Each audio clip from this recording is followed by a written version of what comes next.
Whatever platform you're currently on, share it out so everyone can watch the debate. Governor Tim Walz take the stage. Well, they've taken the stage, so stick with us here and join us also on our streaming channel, CBS News 24/7, for exclusive content you won't see anywhere else. Thank you for joining us.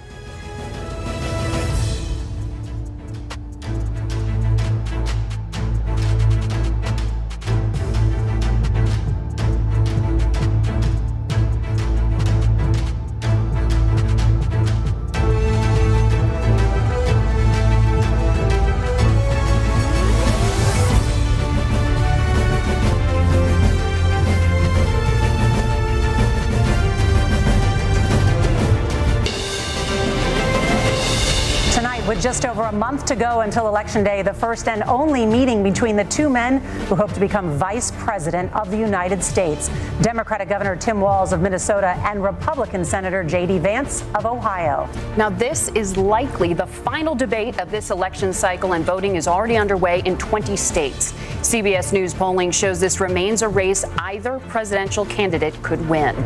The CBS News vice presidential debate starts now. Fight for every single vote, and we're going to take this country back. And we are ready to continue to build the future together. We're going to turn this whole country red with President Donald J. Trump's leadership. You know what's at the end of this little journey? Kamala Harris as the next president of the United States. This is a CBS News special, live from CBS News headquarters in New York. America Decides, the vice presidential debate. Good evening, I'm Nora O'Donnell, and thank you for joining us for tonight's CBS News Vice Presidential Debate. We want to welcome our viewers on CBS, on other networks here in the U.S. and around the world. We have a consequential night ahead, and our focus is the issues that matter to you, the voter. Let's introduce the candidates. Minnesota's Democratic Governor Tim Walz and Ohio's Republican Senator J.D. Vance, tonight meeting for the first time. I'm Margaret Brennan. In order to have a thoughtful and civil debate, these are the rules that both campaigns have agreed to. Questions will be directed at one candidate, who will have 2 minutes to respond. The other candidate will be allowed 2 minutes for rebuttal. Then each candidate will get another minute to make further points, with an additional 1 minute each at the discretion of the moderator.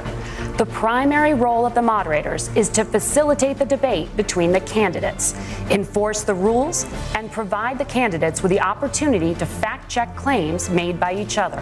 CBS News reserves the right to mute the candidates' microphones to maintain decorum. We have not shared the questions or topics with the campaigns. The stage is set. Governor, Senator, thank you for joining us. Let's get started.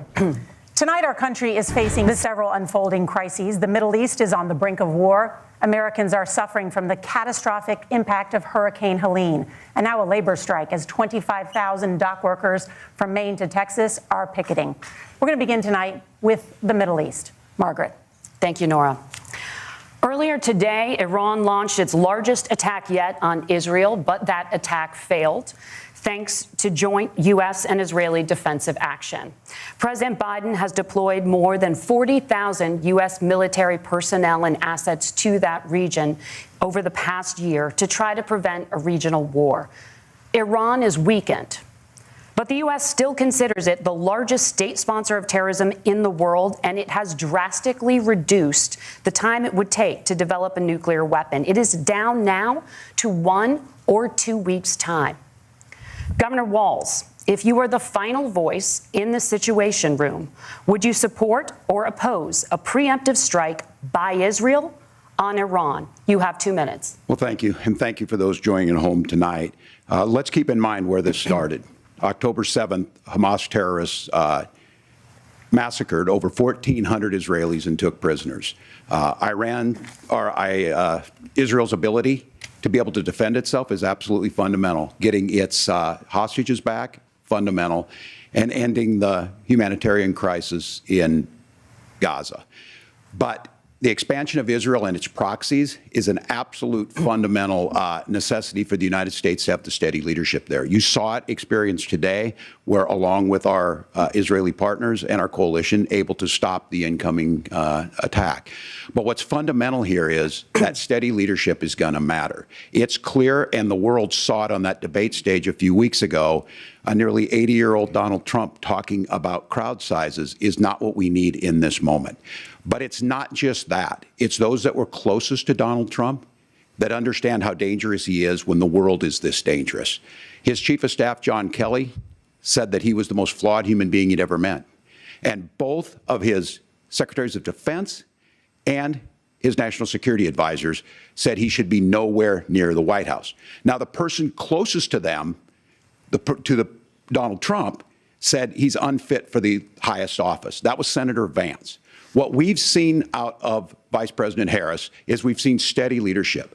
We've seen a calmness that is able to draw on the coalitions to bring them together. Understanding that our allies matter. When our allies see Donald Trump turn towards Vladimir Putin, turn towards North Korea, when we start to see that type of fickleness around holding the coalitions together, we will stay committed. And as the Vice President said today we will protect our forces and our allied forces, and there will be consequences. Governor, your time is up. Senator Vance, the same question. Would you support or oppose a preemptive strike by Israel on Iran? You have 2 minutes. So, Margaret, I want to answer the question. First of all, thanks, Governor. Thanks to CBS for hosting the debate. And thanks, most importantly, to the American people who are watching this evening and caring enough about this country to pay attention to this vice presidential debate. I want to answer the question, but I want to actually give an introduction to myself a little bit, because I recognize a lot of Americans don't know who either one of us are. I was raised in a working class family. My mother required food assistance for periods of her life. My grandmother required Social Security help to raise me. And she raised me in part because my own mother struggled with addiction for a big chunk of my early life. I went to college on the GI Bill after I enlisted in the Marine Corps and served in Iraq. And so I stand here asking to be your vice president with extraordinary gratitude for this country, for the American dream that made it possible for me to live my dreams. And most importantly, I know that a lot of you are worried about the chaos in the world and the feeling that the American dream is unattainable. I want to try to convince you tonight over the next 90 minutes that if we get better leadership in the White House, if we get Donald Trump back in the White House, the American dream is going to be attainable once again. Now, to answer this particular question, we have to remember that as much as Governor Walz just accused Donald Trump of being an agent of chaos, Donald Trump actually delivered stability in the world, and he did it by establishing effective deterrence. People were afraid of stepping out of line. Iran, which launched this attack, has received over $100 billion in unfrozen assets thanks to the Kamala Harris administration. What do they use that money for? They use it to buy weapons that they're now launching against our allies, and God forbid, potentially launching against the United States as well. Donald Trump recognized that for people to fear the United States, you needed peace through strength. They needed to recognize that if they got out of line, the United States global leadership would put stability and peace back in the world. Now, you asked about a preemptive strike, Margaret, and I want to answer the question. Look, it is up to Israel what they think they need to do to keep their country safe, and we should support our allies wherever they are when they're fighting the bad guys. I think that's the right approach to take with the Israel question. Thank you, Senator. Governor Walz, do you care to respond to any of the allegations? Well, look, Donald Trump was in office. We'll sometimes hear a revisionist history, but when Donald Trump was in office, it was Donald Trump who we had a coalition of nations that had boxed Iran's nuclear program in, the inability to advance it. Donald Trump pulled that program and put nothing else in its place. So Iran is closer to a nuclear weapon than they were before because of Donald Trump's fickle leadership. And when Iran shot down an American aircraft in international airspace, Donald Trump tweeted, because that's the standard diplomacy of Donald Trump. And when Iranian missiles did fall near U.S. troops and they received traumatic brain injuries, Donald Trump wrote it off as headaches. Look, our allies understand that Donald Trump is fickle. He will go to whoever has the most flattery or where it makes sense to him.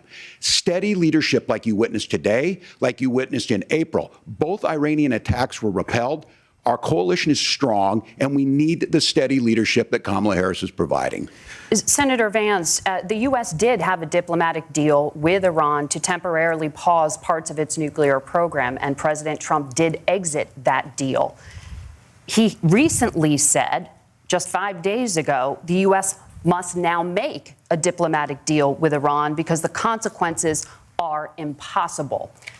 Did he make a mistake? You have 1 minute. Well, first of all, Margaret, diplomacy is not a dirty word, but I think that's something that Governor Walz just said is quite extraordinary. You yourself just said Iran is as close to a nuclear weapon today as they have ever been. And Governor Walz, you blame Donald Trump. Who has been the vice president for the last 3.5 years? And the answer is your running mate, not mine. Donald Trump consistently made the world more secure. Now, we talk about the sequence of events that led us to where we are right now, and you can't ignore October the 7th, which I appreciate Governor Walz bringing up. But when did Iran and Hamas and their proxies attack Israel? It was during the administration of Kamala Harris. So Governor Walz can criticize Donald Trump's tweets, but effective, smart diplomacy and peace through strength is how you bring stability back to a very broken world. Donald Trump has already done it once before. Ask yourself at home, when was the last time, I'm 40 years old, when was the last time that an American president didn't have a major conflict break out? The only answer is during the 4 years that Donald Trump was president. Gentlemen, we have a lot to get to. Nora? Margaret, thank you. Let's turn now to Hurricane Helene. The storm could become one of the deadliest on record. More than 160 people are dead and hundreds more are missing. Scientists say climate change makes these hurricanes larger, stronger, and more deadly because of the historic rainfall. Senator Vance, according to CBS News polling, 7 in 10 Americans and more than 60% of Republicans under the age of 45 favor the U.S. taking steps to try and reduce climate change.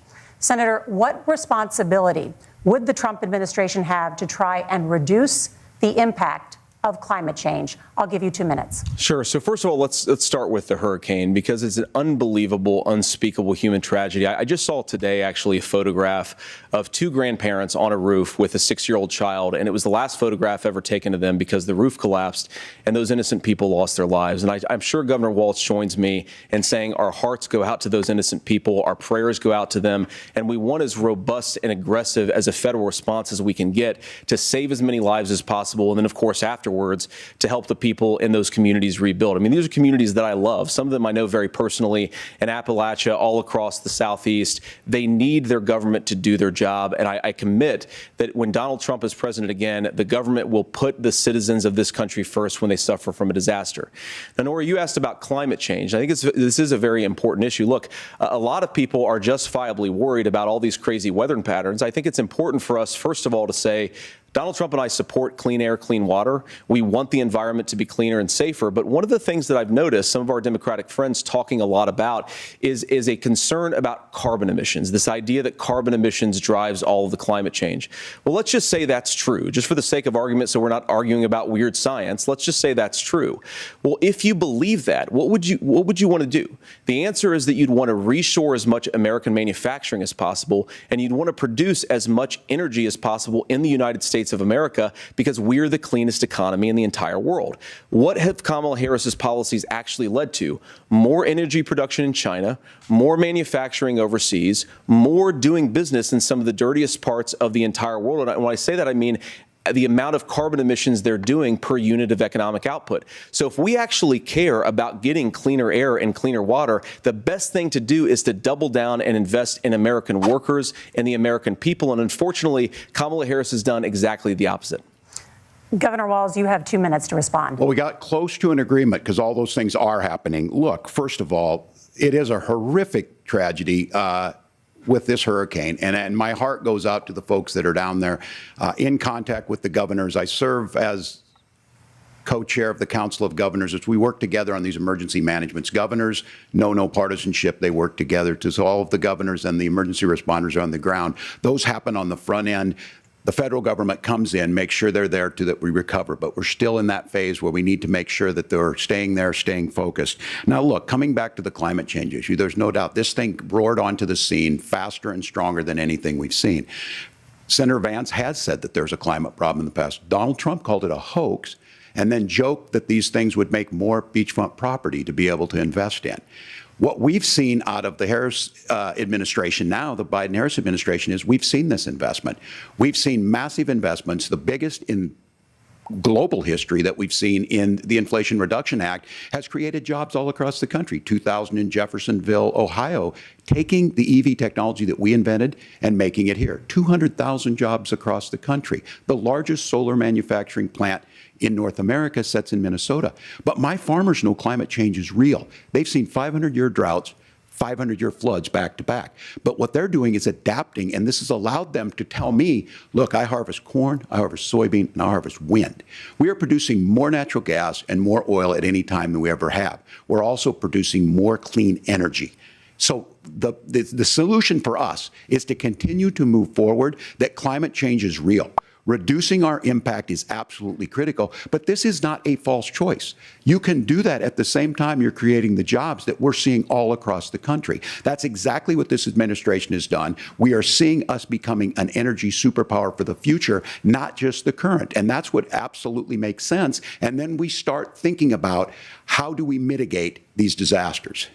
Thank you. Senator, I want to give you an opportunity to respond there. The governor mentioned that President Trump has called climate change a hoax. Do you agree?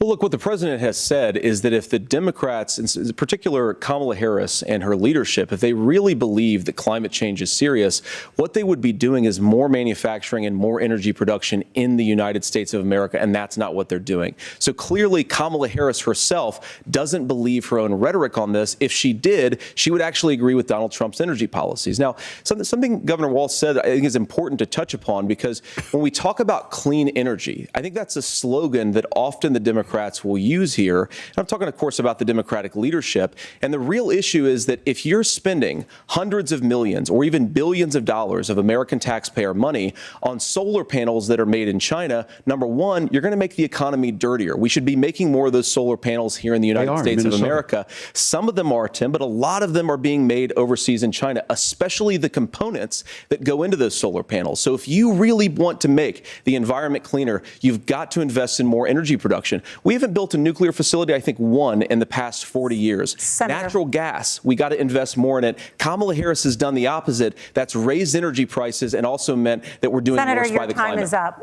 up. Governor, would you like to respond? Well, look, we're producing more natural gas than we ever have. There's no moratorium on that. We're producing more. Only when you open your mouth. Like I said, again, these are not liberal folks. These are not folks that are Green New Deal folks. These are farmers that have been drought one year, massive flooding the next year. They understand that it makes sense. Look, our number one export cannot be topsoil from erosion from these massive storms. We saw it in Minnesota this summer.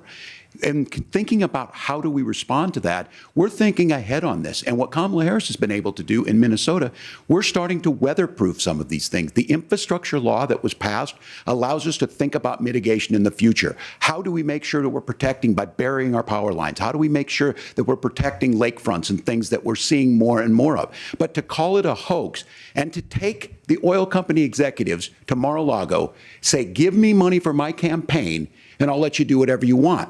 We can be smarter about that, and an all-above energy policy is exactly what she's doing, creating those jobs right here. Governor, your time is up. The overwhelming consensus among scientists is that the Earth's climate is warming at an unprecedented rate. Margaret? Thank you, Nora. We're going to turn now to immigration. The crisis at the U.S.-Mexico border consistently ranks as one of the top issues for American voters.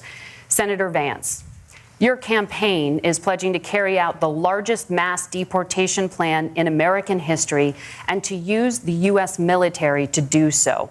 Could you be more specific about exactly how this will work? For example, would you deport parents who have entered the U.S. illegally and separate them from any of their children who were born on U.S. soil? You have 2 minutes. So first of all, Margaret, before we talk about deportations, we have to stop the bleeding. We have a historic immigration crisis because Kamala Harris started and said that she wanted to undo all of Donald Trump's border policies. 94 executive orders suspending deportations, decriminalizing illegal aliens, massively increasing the asylum fraud that exists in our system. That has opened the floodgates. And what it's meant is that a lot of fentanyl is coming into our country. I had a mother who struggled with opioid addiction and has gotten clean. I don't want people who are struggling with addiction to be deprived of their second chance because Kamala Harris let in fentanyl into our communities at record levels. So you've got to stop the bleeding. You've got to re-implement Donald Trump's border policies, build the wall, re-implement deportations. And that gets me to your point, Margaret, about what do we actually do? So we've got 25 million illegal aliens who are here in the country. What do we do with them? I think the first thing that we do is we start with the criminal migrants. About 1 million of those people have committed some form of crime in addition to crossing the border illegally. I think you start with deportations on those folks. And then I think you make it harder for illegal aliens to undercut the wages of American workers. A lot of people will go home if they can't work for less than minimum wage in our own country. And by the way, that'll be really good for our workers who just want to earn a fair wage for doing a good day's work. And the final point, Margaret, is you ask about family separation. Right now in this country, Margaret, we have 320,000 children that the Department of Homeland Security has effectively lost. Some of them have been sex trafficked. Some of them hopefully are at homes with their families. Some of them have been used as drug trafficking mules. The real family separation policy in this country is unfortunately Kamala Harris's wide open southern border. And I'd ask my fellow Americans to remember when she came into office, she said she was going to do this. Real leadership would be saying, you know what, I screwed up. We're going to go back to Donald Trump's border policies. I wish that she would do that. It would be good for all of us. Governor, do you care to respond to any of those specific allegations, including that the vice president is, quote, letting in fentanyl and using kids as drug mules, among other things regarding children? The drug mule is not true. He looks like Uncle Fester. Because this is a crisis of this, the opioid crisis. And the good news on this is the last 12 months saw the largest decrease in opioid deaths in our nation's history. 30% decrease in Ohio. But there's still more work to do. But let's go back to this on immigration. Kamala Harris was the Attorney General of the largest state and a border state in California. She's the only person in this race who prosecuted transnational gangs for human trafficking and drug interventions. But look, we all want to solve this. Most of us want to solve this, and that is the United States Congress. That's the Border Patrol agents. That's the Chamber of Commerce. That's most Americans out here. That's why we had the fairest and the toughest bill on immigration that this nation's seen. It was crafted by a conservative senator from Oklahoma, James Lankford. I know him. He's super conservative, but he's a man of principle, wants to get it done. Democrats and Republicans worked on this piece of legislation. The Border Patrol said, this is what we need in here. These are the experts. And the Chamber of Commerce and the Wall Street Journal said, pass this thing. Kamala Harris helped get there. 1,500 new border agents, detection for drugs, DOJ money to speed up these the adjudications on this, just what America wants. But as soon as I was getting ready to pass and actually tackle this, Donald Trump said no, told them to vote against it because it gives him a campaign issue. It gives him to, what would Donald Trump talk about if we actually did some of these things? And they need to be done by the legislature. You can't just do this through the executive branch. So look, we have the options to do this. Donald Trump had 4 years. He had 4 years to do this. And he promised you, America, how easy it would be. I'll build you a big, beautiful wall, and Mexico will pay for it. Less than 2% of that wall got built, and Mexico didn't pay a dime. But here we are again, 9 years after he came down that escalator, dehumanizing people and telling them what he was going to do. As far as the deportation plan, at one point, Senator Vance said it was so unworkable to be laughable. So that's where we're at. Pass the bill, she'll sign it. Governor, your time is up.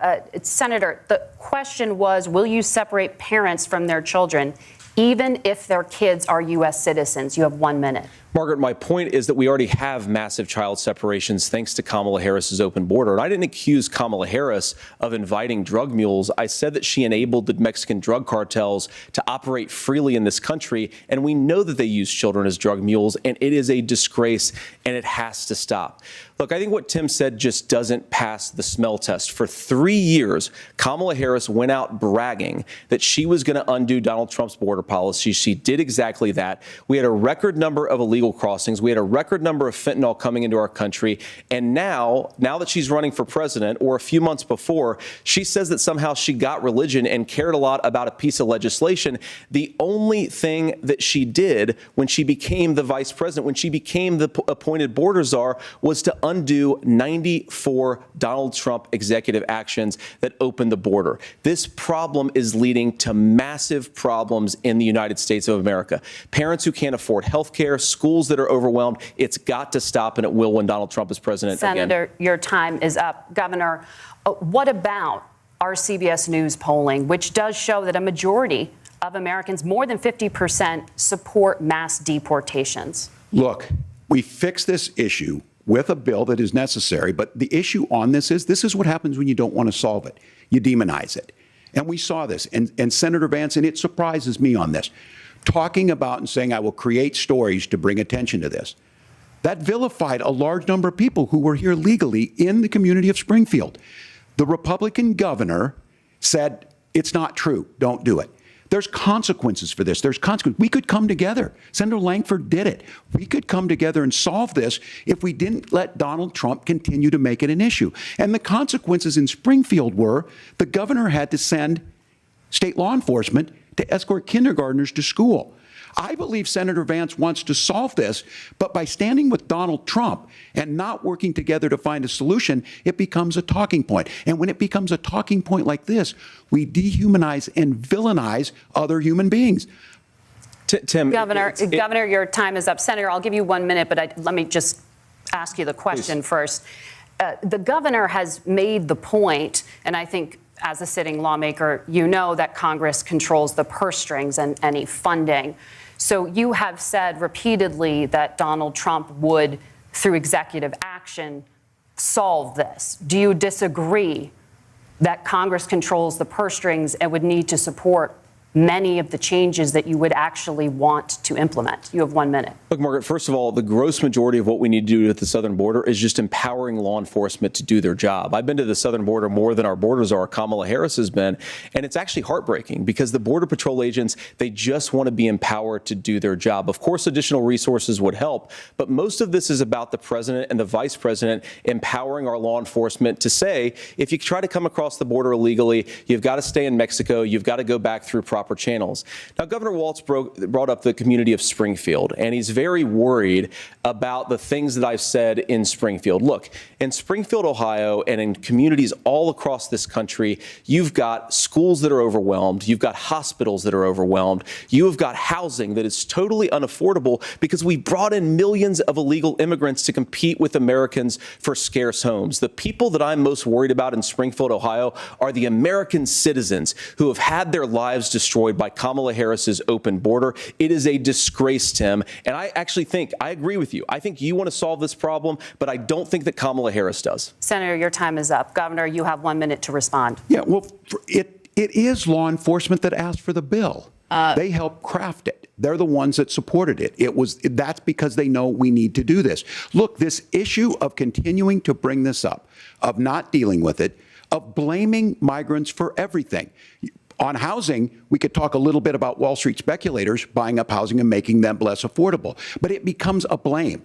Look, this bill also gives the money necessary to adjudicate.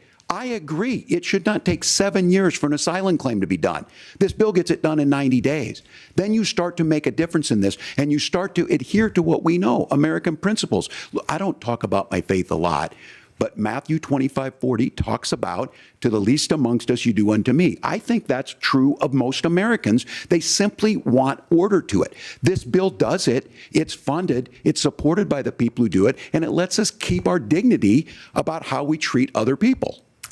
Thank you, Governor. And just to clarify for our viewers, Springfield, Ohio does have a large number of Haitian migrants who have legal status. Right. Temporary protected status. Well, Margaret, but thank you, Senator. We have so much to get to. Margaret, I think it's important because we're going to turn out of the economy. Thank Margaret, you. the rules were that you guys weren't going to fact check, and since you're fact checking me, I think it's important to say what's actually going on. So there's an application called the CBP One app, where you can go on as an illegal migrant, apply for asylum or apply for parole, and be granted legal status at the wave of a Kamala Harris open border wand. That is not a person coming in, applying for a green card and waiting for 10 years. That is the facilitation of illegal immigration, Margaret, by our own leadership. Thank you, Senator, for describing the legal process. We have so much to get to, Senator. Those laws have been on the books since 1990. Thank you, gentlemen. The we CBP want to have One app has not been on the books since 1990. It's something that Kamala Harris created. They muted their mics. You got to finish your drink. The audience can't hear you because your mics are cut. We have so much we want to get to. Thank you for explaining the legal process. Nora. Thank you, Margaret. The economy is a top concern for voters. Each of your campaigns has released an economic plan, so let's talk about the specifics. Governor Walz, Vice President Harris unveiled a plan that includes billions in tax credits for manufacturing, housing, and a renewed child tax credit. The Wharton School says your proposals will increase the nation's deficit by $1.2 trillion. How would you pay for that without ballooning the deficit? Governor, I'll give you 2 minutes. Yeah, thank you. And Kamala Harris and I do believe in the middle class because that's where we come from. We both grew up in that. We understand. So those of you out there listening tonight, you're hearing a lot of stuff back and forth, and it's good. It's healthy. That's what this is supposed to happen. You should be listening. How's this going to impact me? The bold forward plan that Kamala Harris put out there is talking about this housing issue. The one thing is there's 3 million new houses proposed under this plan with down payment assistance on the front end to get you in a house. A house is much more than just an asset to be traded somewhere. It's foundational to where you're at. And then making sure that the things you buy every day, whether they be prescription drugs or other things, that there's fairness in that. Look, the $35 insulin is a good thing, but it costs $5 to make insulin. They were charging $800 before this law went into effect. As far as the housing goes, I've seen it in Minnesota. 12% more houses in Minneapolis, prices went down on rent 4%. It's working. And then making sure tax cuts go to the middle class. $6,000 child tax credit, we have one in Minnesota, reduces childhood poverty by 1/3. We save money in the long run, and we do the right thing for families. And then getting businesses off the ground. The law as it stands right now is $5,000 tax credit for small business, increasing that to $50,000. Now, this is a philosophical difference between us. Donald Trump made a promise, and I'll give you this. He kept it. He took folks to Mar-a-Lago, said, you're rich as hell, I'm going to give you a tax cut. He gave the tax cuts that predominantly went to the top class. What happened there was an $8 trillion increase in the national debt, the largest ever. Now he's proposing a 20% consumption or sales tax on everything we bring in. Everyone agrees, including businesses, it would be destabilizing it, it would increase inflation and potentially lead to a recession. Look, this is simple for you. Where are we going? Kamala Harris has said to do the things she wants to do, we'll just ask the wealthiest to pay their fair share. When you do that, our system works best, more people are participating in it, and folks have the things that they need. Senator, I want to give you a moment to respond on that. But similarly, the Wharton School has done an analysis of the Trump plan and says it would increase the nation's deficit by $5.8 trillion. My question is the same for you. How do you pay for all that without ballooning the deficit? I'll give you 2 minutes. Well, first of all, you're going to hear a lot from Tim Walz this evening, and you just heard it in the answer, a lot of what Kamala Harris proposes to do. And some of it, I'll be honest with you, it even sounds pretty good. Here's what you won't hear, is that Kamala Harris has already done it. Because she's been the vice president for 3.5 years. She had the opportunity to enact all of these great policies. And what she's actually done instead is drive the cost of food higher by 25%, drive the cost of housing higher by about 60%, open the American southern border and make middle class life unaffordable for a large number of Americans. If Kamala Harris has such great plans for how to address middle class problems, then she ought to do them now, not when asking for a promotion, but in the job the American people gave her 3.5 years ago. And the fact that she isn't tells you a lot about how much you can trust her actual plans. Now, Donald Trump's economic plan is not just a plan, but it's also a record. A lot of those same economists attack Donald Trump's plans, and they have PhDs, but they don't have common sense and they don't have wisdom, because Donald Trump's economic policies delivered the highest take-home pay in a generation in this country, 1.5% inflation, and to boot, peace and security all over the world. So when people say that Donald Trump's economic plan doesn't make sense, I say look at the record. He delivered rising take-home pay for American workers. Now, Tim admirably admits that they want to undo the Trump tax cuts. But if you look at what was so different about Donald Trump's tax cuts, even from previous Republican tax cut plans, is that a lot of those resources went to giving more take-home pay pay to middle class and working class Americans. It was passed in 2017, and you saw an American economic boom unlike we've seen in a generation in this country. That is a record that I'm proud to run on, and we're going to get back to that common sense wisdom so that you can afford to live the American dream again. I know a lot of you are struggling. I know a lot of you are worried about paying the bills. It's going to stop when Donald Trump brings back common sense to this country. Governor, do you want to respond to that? What has Kamala Harris done for the middle class? Yeah, well, Kamala Harris's day one was Donald Trump's failure on COVID that led to the collapse of our economy. We were already before COVID in a manufacturing recession, but 10 million people out of work, largest percentage since the Great Depression. 9 million jobs closed on that. That was day one, whether it was the Infrastructure Act or other things we moved. Now, you made a question about experts, said this. I've made a note of this. Economists can't be trusted. Science can't be trusted. National security folks can't be trusted. Look, if you're going to be president, you don't have all the answers. Donald Trump believes he does. My pro tip of the day is this. If you need heart surgery, listen to the people at the Mayo Clinic in Rochester, Minnesota, not Donald Trump. And the same thing goes with this. And I ask you out there, teachers, nurses, truck drivers, or whatever, how is it fair that you're paying your taxes every year and Donald Trump hasn't paid any federal tax in the last 15 years, in the last year as president? That's what's wrong with the system. There's a way around it, and he's bragged about that. We're just asking for fairness in it, and that's all you want. You have a minute. Governor, you say trust the experts. But those same experts for 40 years said that if we shipped our manufacturing base off to China, we'd get cheaper goods. They lied about that. They said if we shipped our industrial base off to other countries, to Mexico and elsewhere, it would make the middle class stronger. They were wrong about that. They were wrong about the idea that if we made America less self-reliant, less productive in our own nation, that it would somehow make us better off, and they were wrong about it. And for the first time in a generation, Donald Trump had the wisdom and the courage to say to that bipartisan consensus, we're not doing it anymore. We're bringing American manufacturing back. We're unleashing American energy. We're going to make more of our own stuff. And this isn't just an economic issue. I mean, I've got 3 beautiful little kids at home, 7, 4, and 2, and I love them very much, and I hope they're in bed right now. But look, so many of the drugs, the pharmaceuticals that we put in the bodies of our children are manufactured by nations that hate us. This has to stop, and we're not going to stop it by listening to experts. We're going to stop it by listening to common sense wisdom, which is what Donald Trump governed on. Senator, your time is up. Governor Walz, can you address that? I mean, voters say they trust Donald Trump on the economy more. Why? Well, if you're listening tonight and you want billionaires to get tax cuts, you heard what the numbers were.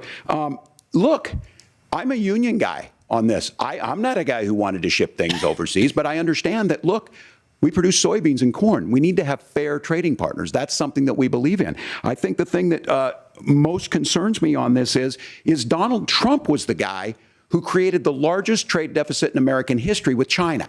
So the rhetoric is good. Much of what the senator said right there, I'm in agreement with him on this. I watched it happen too. I watched it to my communities, and we talked about that. But we had people undercutting the right to collectively bargain. We had right to work states made it more difficult. We had companies that were willing to ship it over, and we saw people profit. Folks that are venture capital in some cases, putting money into companies that were overseas. We're in agreement that we bring those home. The issue is Donald Trump is talking about it. Kamala Harris has a record, 250,000 more manufacturing jobs just out of the IRA. May I respond to that? Yes. So appreciate that. So if you notice, what Governor Walz just did is he said, first of all, Donald Trump has to listen to the experts. And then when he acknowledged that the experts screwed up, he said, well, Donald Trump didn't do nearly as good of a job as the statistics show that he did. So what Tim Walz is doing, and I honestly, Tim, I think you got a tough job here, because you've got to play whack-a-mole. You've got to pretend that Donald Trump didn't deliver rising take-home pay, which of course he did. You've got to pretend that Donald Trump didn't deliver lower inflation, which of course he did. And then you've simultaneously got to defend Kamala Harris's atrocious economic record, which has made gas, groceries, and housing unaffordable for American citizens. I was raised by a woman who would sometimes go into medical debt so that she could put food on the table in our household. I know what it's like to not be able to afford the things that you need to afford. We can do so much better. To all of you watching, we can get back to an America that's affordable. Look at Walz eating shit. Back to common sense economic principles. I hope we have a conversation on health care then. Senator, Governor. Please. Thank you. Margaret? We have a lot to get to ahead, gentlemen, on many topics. But right now, I want to talk about personal qualifications. The vice president is often the last voice the president hears before making consequential decisions. We want to ask you about your leadership qualities. Governor Walz, you said you were in Hong Kong during the deadly Tiananmen Square protests in the spring of 1989.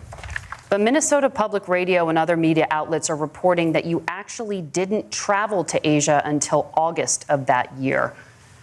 Can you explain that discrepancy? Yeah, well, and to the folks out there who didn't get at the top of this, look, I grew up in small rural Nebraska, town of 400, town that you rode your bike with your buddies till the streetlights Came from a middle-class family.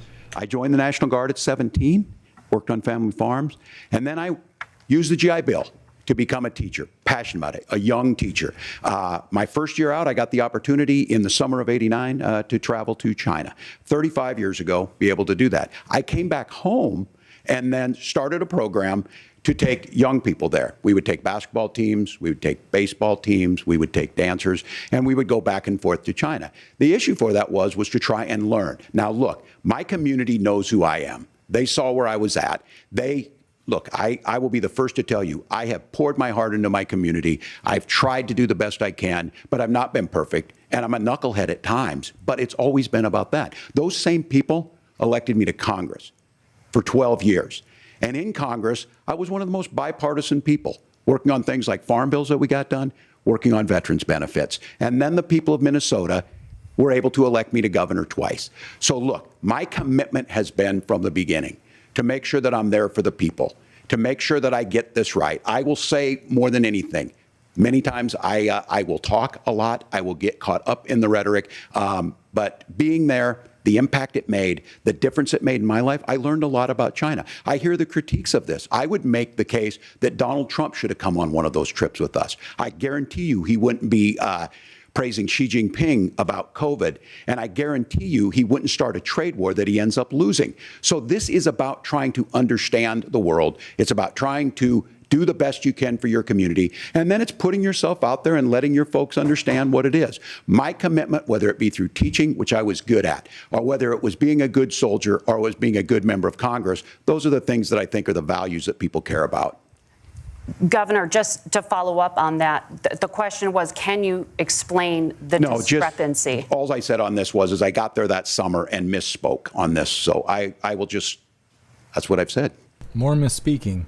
So I was in Hong Kong and China during the democracy protests went in. And from that, I learned a lot of what needed to be in governance. He wants to cry so bad. Senator Vance, in 2016, you called your running mate, Donald Trump, unfit for the nation's highest office, and you said he could be America's Hitler. I know you've been asked many times, and you've said you regret those comments and explained you then voted for Donald Trump in 2020. But the Washington Post reported new messages last week in which you also disparaged Trump's economic record while he was president, writing to someone in 2020, quote, Trump thoroughly failed to deliver his economic populism. You're now his running mate, and you've shifted many of your policy stances to align with his. If you become vice president, why should Americans trust that you will give Donald Trump the advice he needs to hear and not just the advice he wants to hear? You have 2 minutes. Well, first of all, Margaret, because I've always been open. And sometimes, of course, I've disagreed with the president, but I've also been extremely open about the fact that I was wrong about Donald Trump. I was wrong, first of all, because I believed some of the media stories that turned out to be dishonest fabrications of his record. But most importantly, Donald Trump delivered for the American people. Rising wages, rising take-home pay, an economy that worked for normal Americans, a secure southern border, a lot of things, frankly, that I didn't think he'd be able to deliver on. And yeah, when you screw up, when you misspeak, when you get something wrong and you change your mind, you ought to be honest with the American people about it. It's one of the reasons, Margaret, why I've done so many interviews is because I think it's important to actually explain to the American people where I come down on the issues and what changed. Now, you pointed out to messages from 2020. Margaret, I've been extremely consistent that I think there were a lot of things that we could have done better in the Trump administration the first round if Congress was doing its job. I strongly believe, and I've been a United States Senator, that Congress is not just a high-class debating society. It's not just a forum for senators and congressmen to whine about problems. It's a forum to govern. So there were a lot of things on the border, on tariffs, for example, where I think that we could have done so much more if the Republican Congress and the Democrats in Congress had been a little bit better about how they govern the country. They were so obsessed with impeaching Donald Trump, they couldn't actually govern. And I want to talk about this tariff issue in particular, Margaret, because Tim just accused this of being a national sales tax. Look, the one thing, and you're probably surprised to hear me praising Joe Biden, but the one thing that Joe Biden did is he continued some of the Trump tariffs that protected American manufacturing jobs. And it's the one issue, the most pro-worker part of the Biden administration, it's the one issue where Kamala Harris has run away from Joe Biden's record.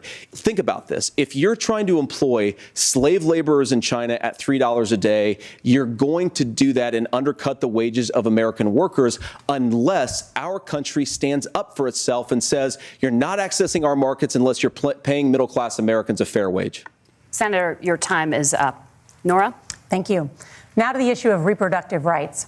Governor Walz, after Roe versus Wade was overturned, you signed a bill into law that made Minnesota one of the least restrictive states in the nation when it comes to abortion. Former President Trump said in the last debate that you believe abortion, quote, in the 9th month is absolutely fine. Yes or no? Is that what you support? I'll give you 2 minutes. That's not what the bill says. But look, this issue is what's on everyone's mind. Donald Trump put this all into motion.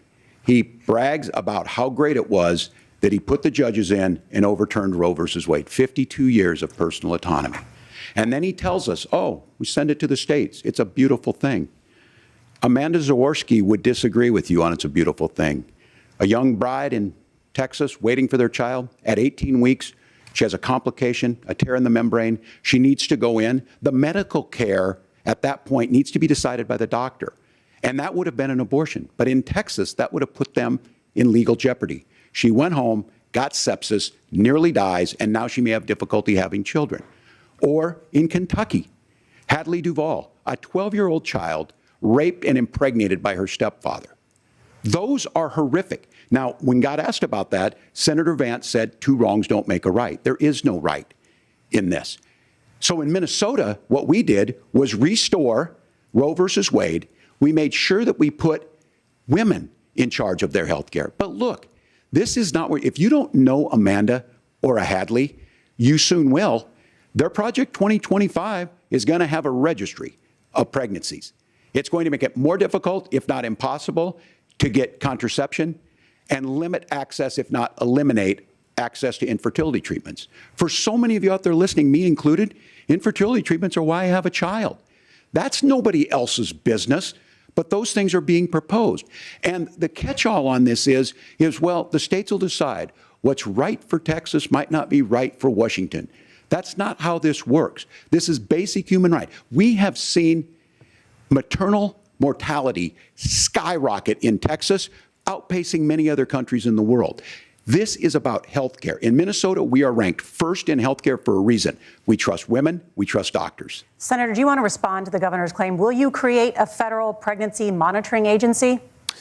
No, Nora, certainly we won't. And I want to talk about this issue because I know a lot of Americans care about it, and I know a lot of Americans don't agree with everything that I've ever said on this topic. And, you know, I grew up in a working class family in a neighborhood where I knew a lot of young women who had unplanned pregnancies and decided to terminate those pregnancies because they feel like they didn't have any other options. And, you know, one of them is actually very dear to me. And I know she's watching tonight, and I love you. And she told me something a couple years ago that she felt like if she hadn't had that abortion, that it would have destroyed her life because she was in an abusive relationship. And I think that what I take from that as a Republican who proudly wants to protect innocent life in this country, who proudly wants to protect the vulnerable, is that my party, we've got to do so much better of a job at earning the American people's trust back on this issue where they frankly just don't trust us. And I think that's one of the things that Donald Trump and I are endeavoring to do. I want us as a Republican Party to be pro-family in the fullest sense of the word. I want us to support fertility treatments. I want us to make it easier for moms to afford to have babies. I want it to make it easier for young families to afford a home so they can afford a place to raise that family. And I think there's so much that we can do on the public policy front just to give women more options.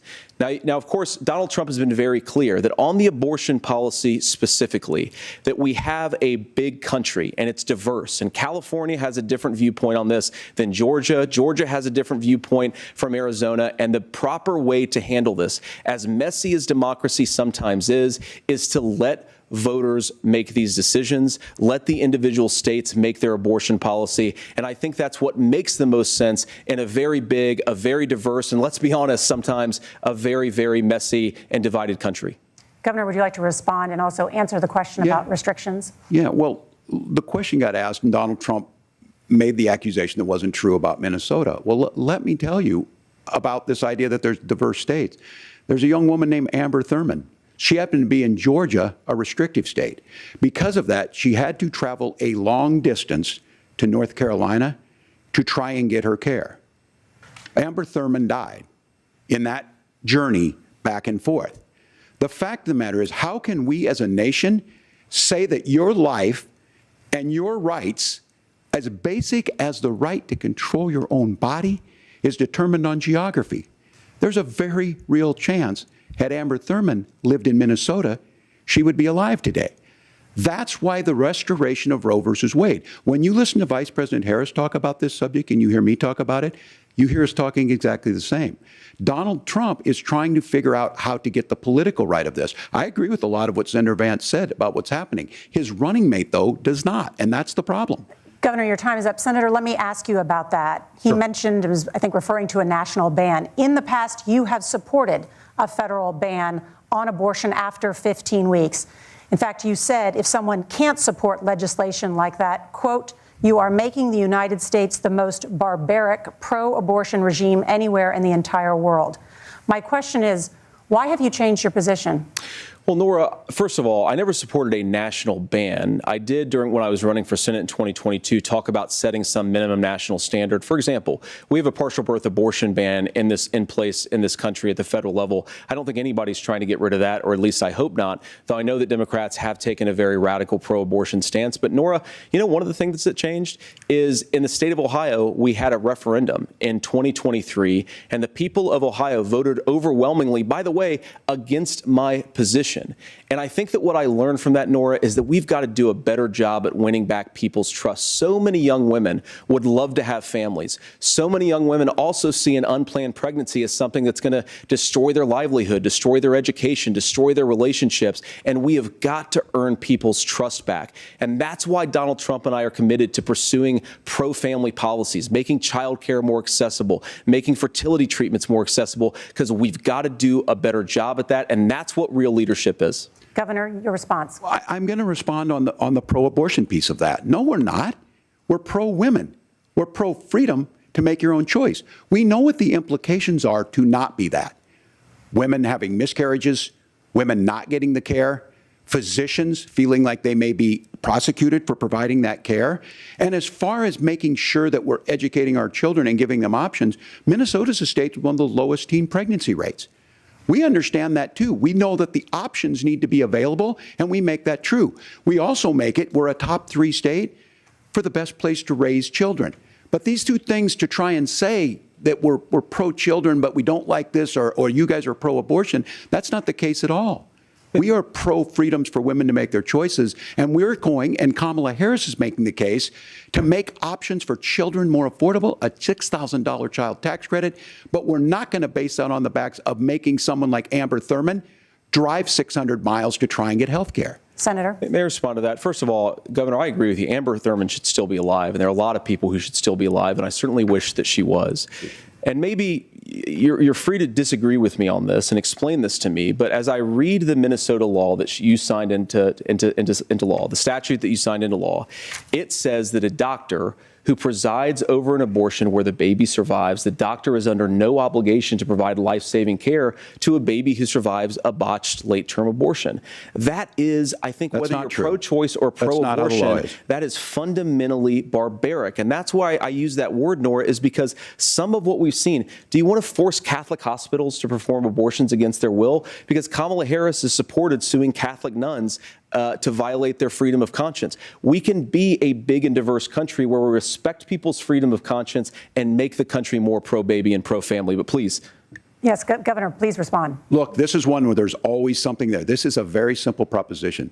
These are women's decisions to make about their healthcare decisions, and the physicians who know best when they need to do this. Trying to distort the way a law is written to try and make a point, that's not it at all. What was I wrong about, Governor? Please tell me, what was I wrong about? That is not the way the law is written. Look, I've given how? I've given this advice on a lot of things, that getting involved, getting engaged, that's been misread, and it was fact-checked at the last debate. But the point on this is there's a continuation of these guys to try and tell women or to get involved. I use this line on this, just mind your own business on this. Things worked best when Roe versus Wade was in place. When we do a restoration of Roe, that works best. That doesn't preclude us from increasing funding for children. It doesn't increase us from making sure that once that child's born, like in Minnesota, they get meals, they get early childhood education, they get health care. So the hiding behind we're going to do all these other things when you're not proposing them in your budget, Kamala Harris is proposing them. She's proposing all those things to make life easier for families. I asked a specific question, Governor. You gave me a slogan as a response. It's not the case. It's not true. That's not what the law says. So they fact-checked it with President Trump. Gentlemen, there's a lot to discuss. We have to move on, and we're going to be right back with much more of the CBS News vice presidential debate in just a moment.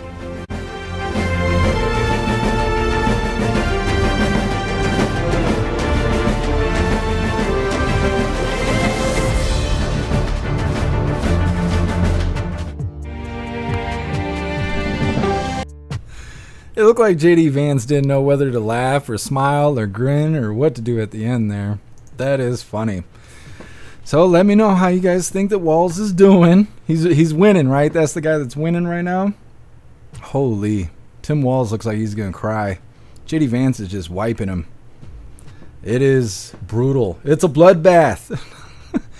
We should pull it. Oh, man, I don't have access to Truth Social on the computer. I was going to say, we should pull up President Trump and see what he's talking about. Maybe he's posted on X. Let's see really quick. But we're going to read through the chat, see what you hooligans think. See President Trump, he's already on it.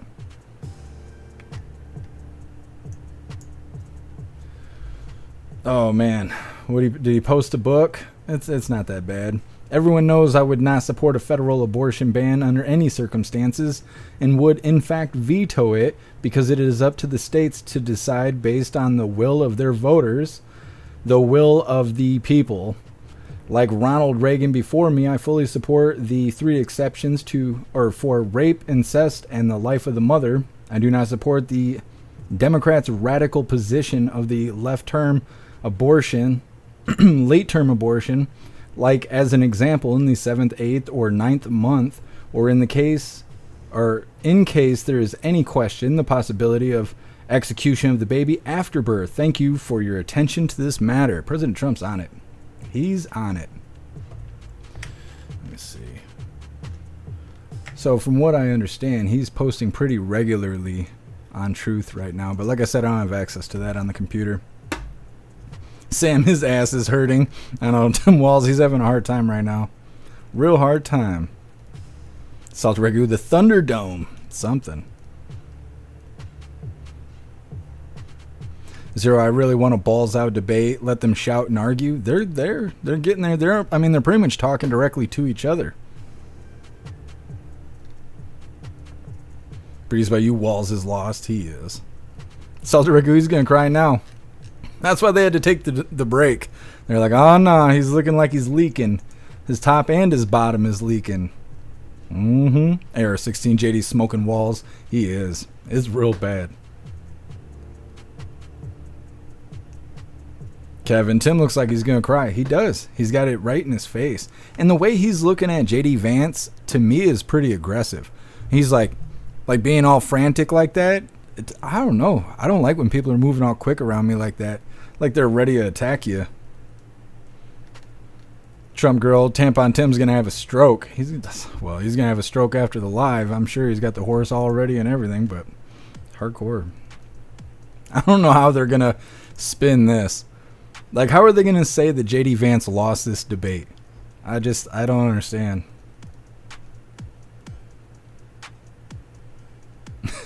OCD. Walz needs a diaper and an anti-wrinkle cream right now. Yeah, you're not wrong. You're not wrong. He needs a stat.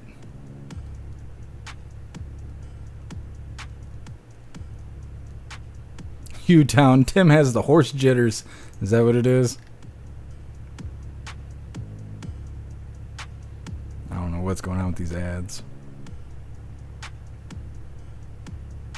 Joshua, his strings are all twisted. He's got something going on. He looks very uncomfortable, I will say that. PB, they had to get Timmy some tissues for his bottom. Stupid. Tim is not doing well. That seems to be the common denominator here. They might be back. I'm trying to think, when does this end? I think we got another 30 minutes or so. Share it out. Hit that like button over on Rumble and on YouTube. Fuck it. Presidential debate. We want to turn now to America's gun violence epidemic. The leading cause of death for children and teens in America is by firearms. Senator Vance, you oppose most gun legislation that Democrats claim would curb gun violence. You oppose red flag gun laws and legislation to ban certain semi-automatic rifles, including AR-15s. So let me ask you, earlier this year, for the first time, the parents of a school shooter were convicted of involuntary manslaughter and sentenced to 10 years in prison. Do you think holding parents responsible could curb mass shootings? I'll give you 2 minutes. Yeah, well, Nora, on that particular case, I don't know the full details, but I certainly trust local law enforcement and local authorities to make those decisions. I think in some cases the answer is going to be yes, and in some cases the answer is going to be no. And the details really matter here, of course. For example, if a kid steals a gun, that's going to be different than if a parent hands over a gun knowing that their kid is potentially dangerous. But look, I want to just sort of speak as a father of 3 beautiful little kids, and our oldest is now in 2nd grade. And like a lot of parents, we send our kids to school with such hope and such joy and such pride at their little faces on the first day of school. And we know, unfortunately, that a lot of kids are going to experience this terrible epidemic of gun violence. And of course, our hearts go out to the families that are affected by this terrible stuff. And we do have to do better. And I think that Governor Walz and I actually probably agree that we need to do better on this. The question is just, how do we actually do it? Now, here's something that really bothers me and worries me about this epidemic of violence.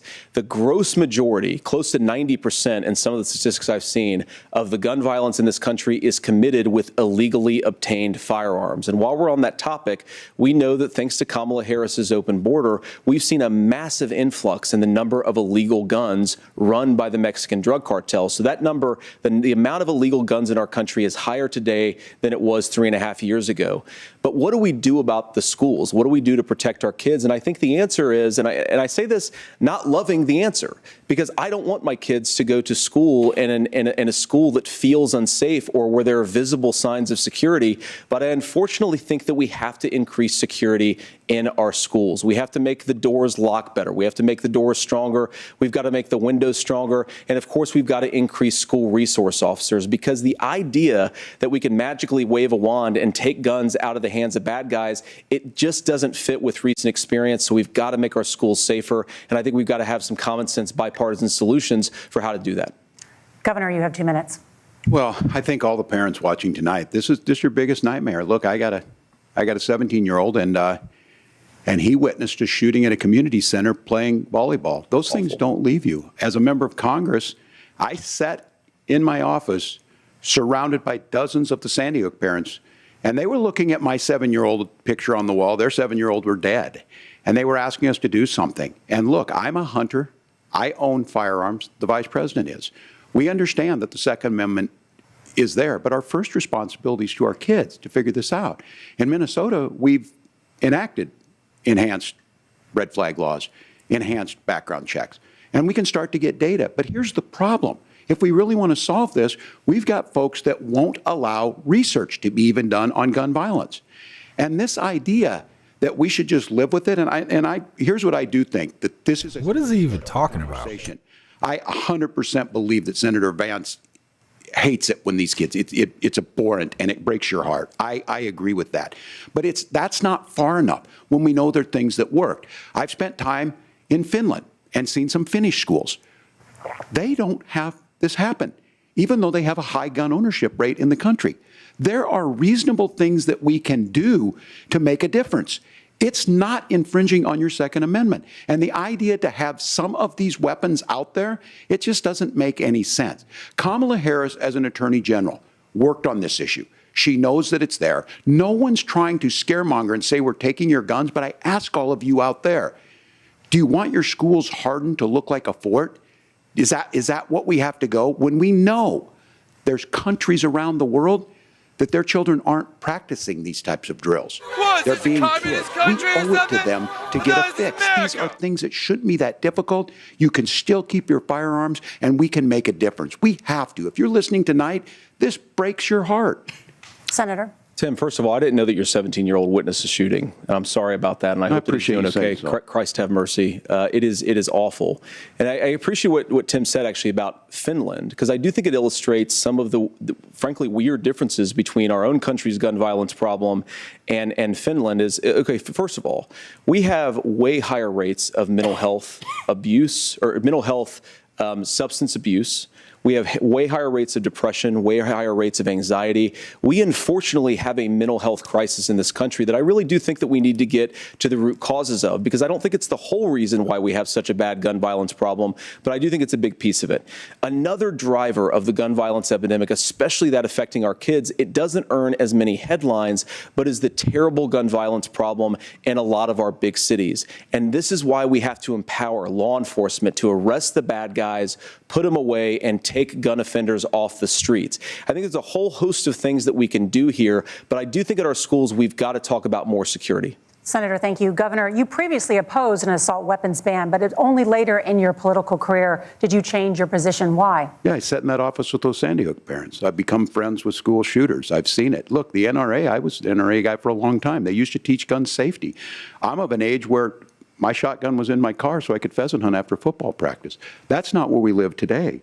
And several things I want to mention on this is, talking about cities and where it's at, the number one where the most firearm deaths happen in Minnesota are rural suicides. And we have an epidemic of children getting guns and shooting themselves.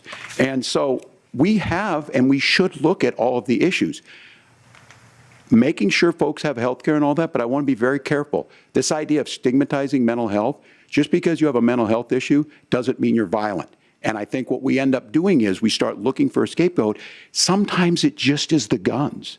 It's just the guns. And there are things that you can do about it. But I do think that this is one. You may not be violent, but you also are not responsible. There's a capacity to find solutions on this that work, protect Second Amendment, protect our children. That's our priority. Gentlemen, thank you. Margaret? Thank you, Nora. Let's turn now to the top contributor to inflation, the high cost of housing and rent. There's a shortage of more than 4 million homes in the United States, and that contributes to the high housing prices. Governor Walz, the Harris campaign promises a $25,000 down payment assistance for first-time home buyers and a $10,000 tax credit. They also promise to build 3 million new homes. Where are you building these homes, and won't handing out that kind of money just drive up prices higher? No, it's not handing out. We have, first, let me say this issue of housing, and I think those of you listening on this, the problem we've had is that we've got a lot of folks that see housing as another commodity. It can be bought up, it can be shifted, it can be moved around.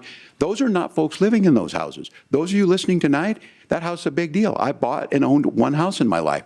My mom still lives in the house where I was. And when I think of a house, I'm thinking of Christmas services after midnight mass where you go with your family. We need to make it more affordable. And one of the things, as I said, this program that the Vice President is pushing forward and bringing a new way of approaching this is something we're doing in Minnesota from that lead. We in the state invested in making sure our housing was the biggest investment that we'd ever made in housing.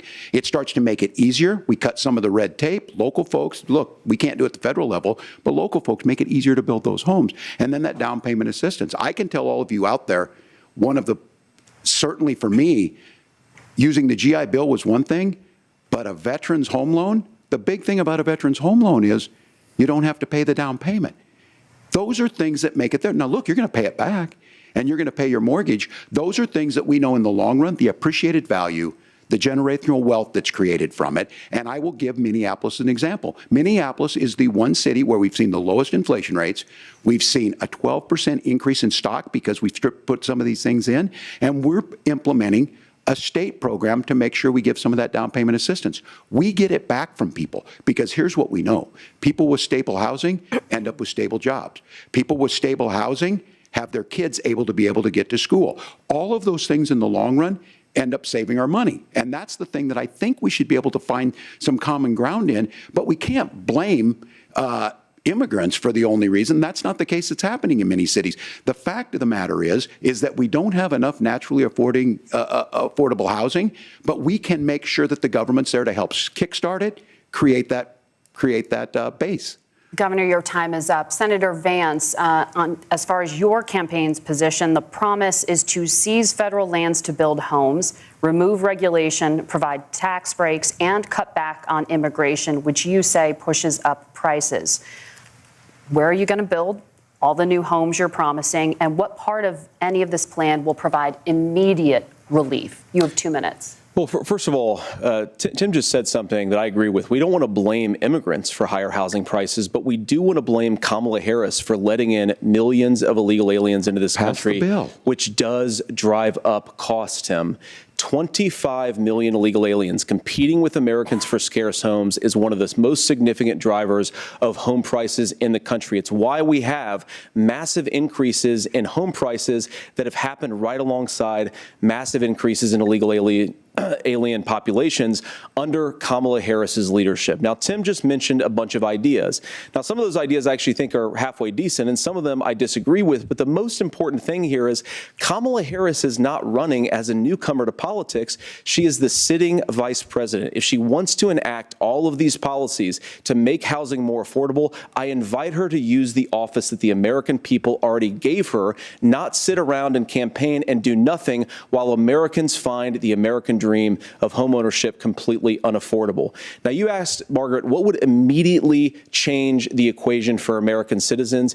If you lower energy prices, as Donald Trump says, drill, baby, drill, one of the biggest drivers of housing costs aside from illegal immigration is, think about it, if a truck driver is paying 40% more for diesel, then the lumber he's delivering to the job site to build the house is also going to become a lot more expensive. If we open up American energy, you will get immediate pricing relief for American citizens, not, by the way, just in housing, but in a whole host of other economic goods, too.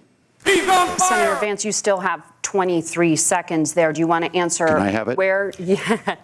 Governor, we will get to you in a moment. But Senator, where she looks high as shit. Federal lands? Can you clarify?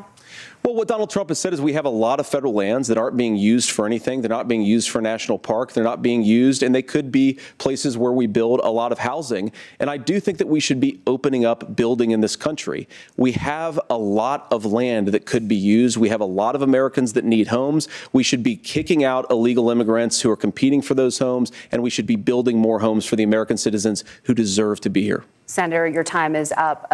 Governor, I do want to let you respond to the allegation that the vice president is letting in Well, of course, that's not true. And again, you have the facts. I guess we agreed not to fact check. I'll check it. That, look, crossings are down compared to when Donald Trump left office. But it's, again, blaming and not trying to find the solution. I was going to ask, though, on this question, are we going to drill and build houses in the same federal land? And I think when people hear federal lands, these are really important pieces of land. Now, Minnesota doesn't have a lot of federal lands. I know in the western part of the countries we do. There's not a lot of federal lands in and around Minneapolis, for example. So the issue is I don't understand the federal lands issue unless we see this, and I worry about this as someone who cares deeply about our national parks and our federal lands. Look, Minnesota, we protect these things. We've got about 20% of the world's fresh water. These lands protect. They're there for a reason. They belong to all of us. But again, this is when you view housing and you view these things as commodities. Like, there's a chance to make money here. Let's take this federal land and let's sell it to people for that. I think there's better ways to do this. We've seen it in Minnesota. We're able to refurbish some of these houses. We're able to make some investments. That gets people in. And I'm still on the fact on this. Economists, Senator Vance, you said you don't like the economists. Which economists are saying that it is immigrants that's adding to the cost? Governor, Where's your the study? time is up. But Senator, on that point, I'd like for you to clarify. There are many contributing factors to high housing costs. What evidence do you have that migrants are part of this problem? Well, there's a Federal Reserve study that we're happy to share after the debate. We'll put it up on social media, actually, that really drills down on the connection between increased levels of migration, especially illegal immigration, and higher housing prices. Now, of course, Margaret, that's not the entire driver of higher housing prices. It's also the regulatory regime of Kamala Harris. Look, we are a country of builders. We're a country of doers. We're a country of explorers. But we increasingly have a federal administration that makes it harder to develop our resources, makes it harder to build things, and wants to throw people in jail for not doing everything exactly as Kamala Harris says they have to do. And what that means is that you have a lot of people who would love to build homes who aren't able to build homes. I actually agree with Tim Walz. We should get out of this idea of housing as a commodity. But the thing that has most turned housing into a commodity is giving it away to millions upon millions of people who have no legal right to be here. What are the federal regulations? I deal with this as a governor. You can very quickly reply. I'm sorry. I get this as a governor, and I don't necessarily disagree with that in some cases, many of those are local, many of them are state. I don't know which ones are federal, but I think whenever we talk regulations, people think they can get rid of them. I think you want to be able to get out of your house in a fire. I think you want to make sure that it's fireproof and those types of things. So which are the regulations? Because the vice president's not responsible for those. Congress writes those. Governor, thank you. Gentlemen, we have a lot to get to. You're passionate about the housing crisis, I can tell. They should have let the presidential election be like this, too. How is this better than the presidential election? Of health care. Senator Vance, at the last presidential debate, former President Trump was asked about replacing the Affordable Care Act. In response, he said, "I have concepts of a plan."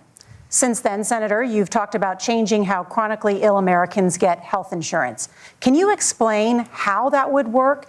And can you guarantee that Americans with pre-existing conditions won't pay more? I'll give you 2 minutes. Well, of course, we're going to cover Americans with pre-existing conditions. In fact, a lot of my family members have gotten health care.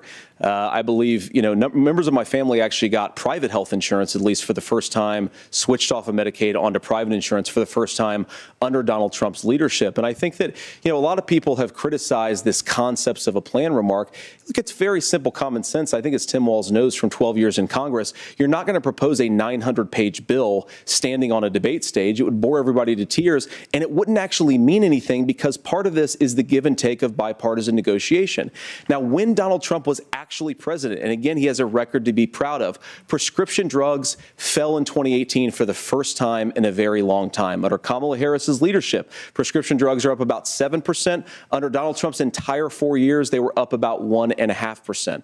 He introduced pricing transparency. Think about healthcare. You go into a hospital, you try to buy something, and nobody knows what it actually costs. That price transparency will actually give American consumers a little bit more choice and will also drive down costs. And we talked about, the reinsurance regulations is what I was talking about. Look, Donald Trump has said that if we allow states to experiment a little bit on how to cover both the chronically ill but the non-chronically ill, it's not just a plan. He actually implemented some of these regulations when he was president of the United States. And I think you can make a really good argument that it salvaged Obamacare, which was doing disastrously until Donald Trump came along. And I think this is an important point about President Trump. Of course, you don't have to agree with everything that President Trump has ever said or ever done.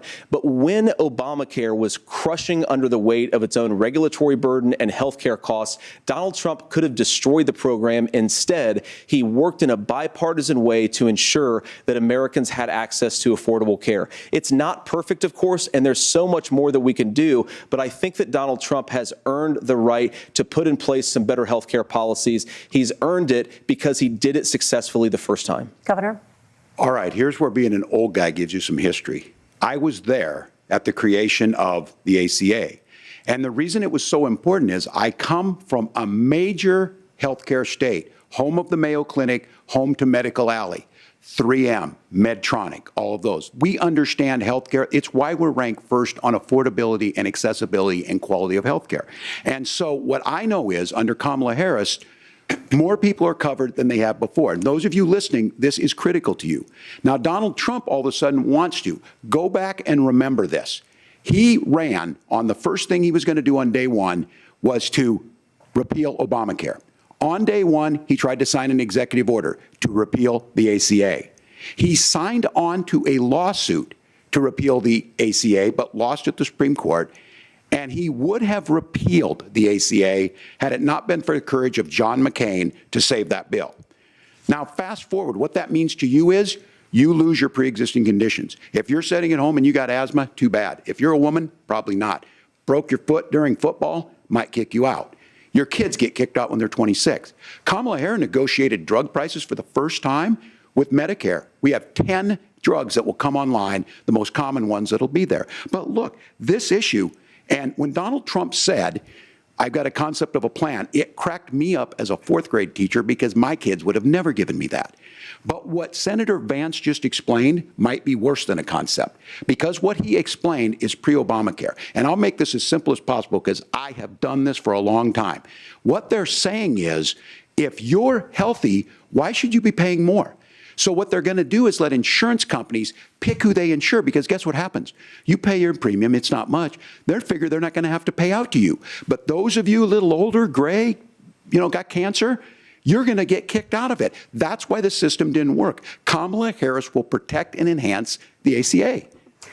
Governor, thank you. Senator, you have not yet explained how you would protect people with pre-existing conditions or laid out that plan. Well, look, we currently have laws and regulations in place right now that protect people with pre-existing conditions. We want to keep those regulations in place, but we also want to make the health insurance marketplace function a little bit better. Now, what Governor Walz just said is actually not true. A lot of what happened, and the reason that Obamacare was crushing under its own weight, is that a lot of young and healthy people were leaving the exchanges. Donald Trump actually helped address that problem, and he did so in a way that preserved people's access to coverage who had pre-existing conditions. But again, something that these guys do is they make a lot of claims about if Donald Trump becomes president, all of these terrible consequences are going to ensue. But in reality, Donald Trump was president. Inflation was low. Take-home pay was higher. And he saved the very program from a Democratic administration that was collapsing and would have collapsed absent his leadership. He did his job, which is govern in a bipartisan way and get results, not just complain about problems, but actually solve them. Governor, did enrollment under the Affordable Care Act go up under the Trump administration? It's higher now that we've seen it go up. Look, people are using it. The system works. And the question about this of young people or whatever, that's the individual mandate piece of this. And Republicans fought tooth and nail saying, well, Americans should be free to do this. Well, then what happens is... So you think the individual mandate's a good idea? You shrink.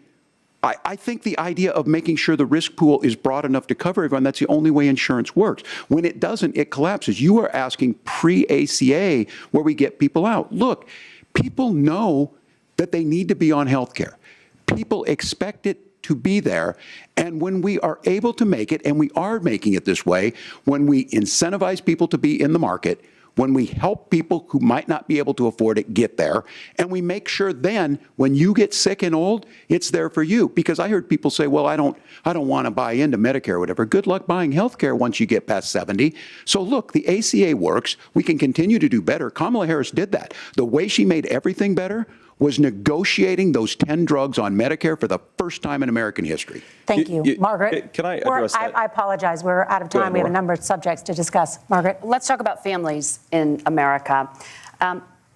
There is a child care crisis in this country, and the United States is one of the very few developed countries in the world without a national paid leave program for new parents. Governor Walz, you said that if Democrats win both the White House and Congress, this is a day one priority for you. How long should employers be required to pay workers while they are home taking care of their newborns? You have 2 minutes. Yeah, well, that's negotiable, and that's what Congress worked. But here's what the deal is. Americans sitting out there right now, you may work for a big company. Look, we're home in Minnesota to some of the largest Fortune 500 companies. Kamala Harris knows that in California. Those companies provide paid family and medical leave. One is, I think they're moral and they think it's a good thing, but it also keeps their employees healthy. We in Minnesota passed a paid family and medical leave. You have a child, you and I had to go back to work 5 days after my kids were born. This allows you to stay home a certain amount of time. What we know is that gets the child off to a better start, the family works better, we stay in their employers, we get more consistency in that. So Kamala Harris has made it a priority. We implemented it in Minnesota, and we see growth. That's how you become a pro-business state. But the negotiations on it, and here's the issue, those big companies are able to offer it. Those of you out there who don't have it, just imagine what happens if you get cancer or your child gets sick. We know what happens. You end up staying home. In some places, that means no paycheck because you've got no protection on that. This is the case of an economy that Donald Trump has set for the wealthiest amongst us. He's willing to give those tax breaks to the wealthiest. He's willing to say, bust those unions up, do whatever. What we're saying is the economy works best when it works for all of us. And so a paid family medical leave program, and I will tell you, go to the families or go to the businesses and ask them. As far as childcare on this, you have to take it at both the supply and the demand side. You can't expect the most important people in our lives to take either our children or our parents to get paid the least amount of money. And we have to make it easier for folks to be able to get into that business and then to make sure that folks are able to pay for that. We were able to do it in Minnesota, and I'm still telling you this. We were listed as the best state. We're still in crisis on this. A federal program of paid family and medical leave and help with this will enhance our workforce, enhance our families, and make it easier to have the children that you want. Governor, your time is up. Senator, do you support a national paid leave program? And if so, for how long should employers be mandated to pay their employees while they are home taking care of their newborn? You have 2 minutes. Yeah, well, first of all, Margaret, a number of my Republican colleagues and some Democrats, too, have worked on this issue. And I think there is a bipartisan solution here because a lot of us care about this issue. I mean, look, I speak from this very personally because I'm married to a beautiful woman who is an incredible mother to our 3 beautiful kids, but is also a very, very brilliant corporate litigator. And I'm so proud of her. But being a working mom, even for somebody with all of the advantages of my wife, is extraordinarily difficult.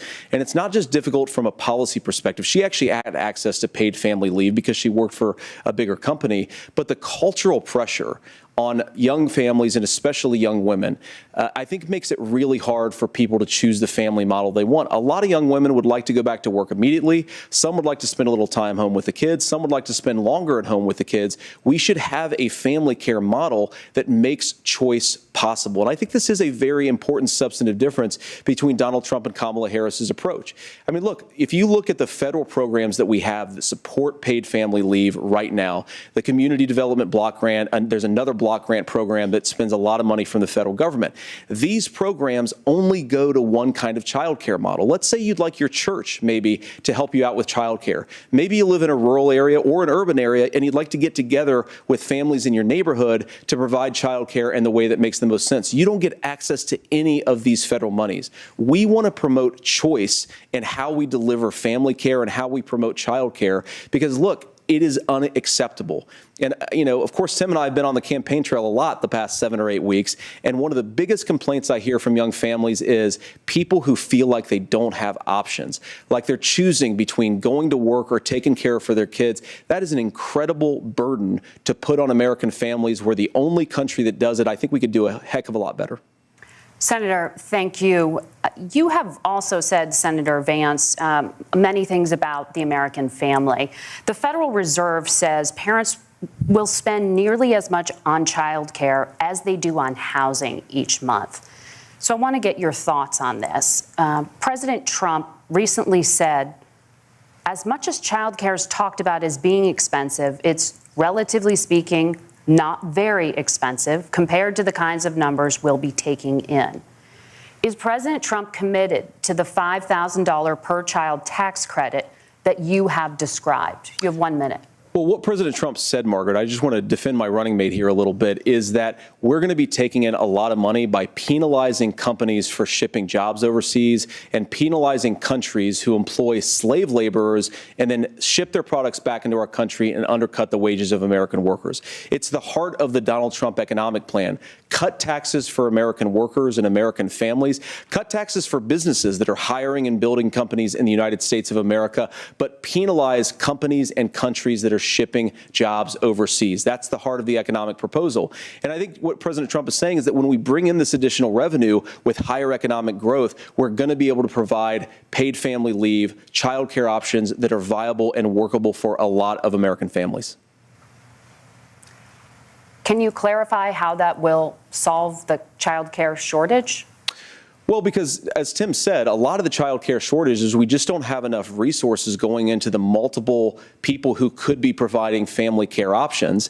And we're going to have to, unfortunately, look, we're going to have to spend more money. We're going to have to induce more people to want to provide child care options for American families, because the reason it's so expensive right now is because you've got way too few people providing this very essential service. Thank you, Senator. Governor Walz, your ticket also has some child care tax credit proposals. Do you think Congress will agree to the $6,000 credit for newborns and $3,000 credit for children over the age of 6, as your campaign has promised? Is that realistic? Well, if these members of Congress are listening to anybody, I can tell you, and this is the biggest issue. Everybody listening tonight knows. I mean, I'm sure they were shocked to hear it's not that expensive. And let's be clear, whether it's $5,000 or $6,000, that pays you about 3 or 4 months. Let's be clear of where we're at on this. It's because we got out of an imbalance on this. We thought we were going to get by not paying people. I don't think Senator Vance and I are that far apart. I'm not opposed to what he's talking about on options. We've done scholarships types of things. I think we need to be open to making the case. But the issue here is, the question you asked is, you're not going to pay for it with these tariffs. That's just adding another $4,000 on the family and taking less. So not only do they not get the money to pay for that, they're $4,000 in the hole. That's Wharton School. That's his alma mater. And so I think the issue here is, those members of Congress, I can't believe they're not. When I go to businesses, sure, they'll talk about taxes sometime, but they will lead with childcare and they will lead with housing, because we know the problem is, especially in a state like Minnesota, we need more workers because our economy's growing, but we need the workforce. Governor. He sounds panicky, and his facial expression looks like he's defending himself. The top issue for Americans after the economy and inflation. After the 2020 election, President Trump's campaign and others filed 62 lawsuits contesting the results. Judges, including those appointed by President Trump and other Republican presidents, looked at the evidence and said there was no widespread fraud. The governors of every state in the nation, Republicans and Democrats, certified the 2020 election results and sent a legal slate of electors to Congress for January 6th. Senator Vance, you have said you would not have certified the last presidential election and would have asked the states to submit alternative electors. That has been called unconstitutional and illegal. Would you again seek to challenge this year's election results, even if every governor certifies the results? I'll give you 2 minutes. Well, Nora, first of all, I think that we're focused on the future. We need to figure out how to solve the inflation crisis caused by Kamala Harris's policies, make housing affordable, make groceries affordable, and that's what we're focused on. But I want to answer your question because you did ask it. Look, what President Trump has said is that there were problems in 2020, and my own belief is that we should fight about those issues, debate those issues peacefully in the public square, and that's all I've said, and that's all that Donald Trump has said. Remember, he said that on January the 6th, the protesters ought to protest peacefully. And on January the 20th, what happened? Joe Biden became the president, Donald Trump left the White House, and now, of course, unfortunately, we have all of the negative policies that have come from the Harris-Biden administration.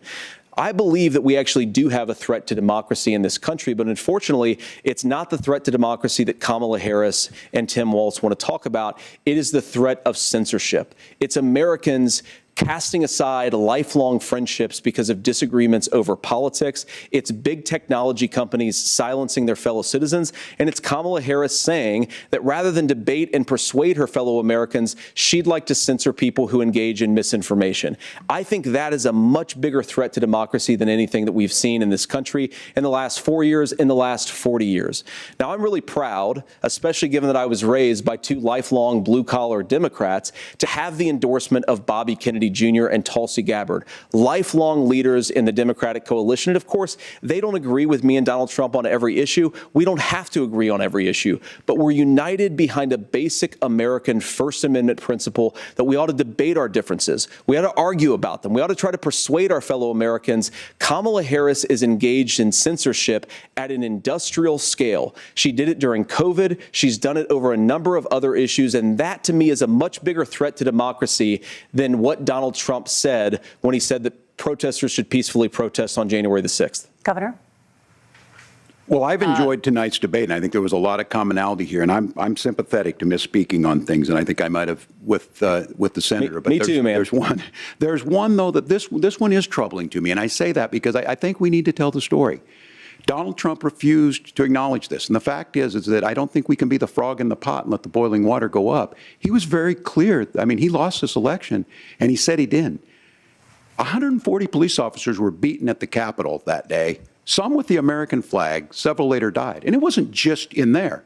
In Minnesota, a group gathered on the state capitol grounds in St. Paul and said, we're marching to the governor's residence and there may be casualties. The only person there was my son and his dog, who was rushed out crying by state police. So what? And Mike Pence standing there as they were chanting, hang Mike Pence. Mike Pence made the right decision. So, Senator, it was adjudicated over and over and over. I worked with kids long enough to know, and I said as a football coach, sometimes you really want to win, but the democracy is bigger than winning an election. You shake hands, and then you try and do everything you can to help the other side win. That's what was at stake here. Now, the thing I'm most concerned about is the idea that imprisoning your political opponents, already laying the groundwork for people not accepting this. And a president's words matter. A president's words matter.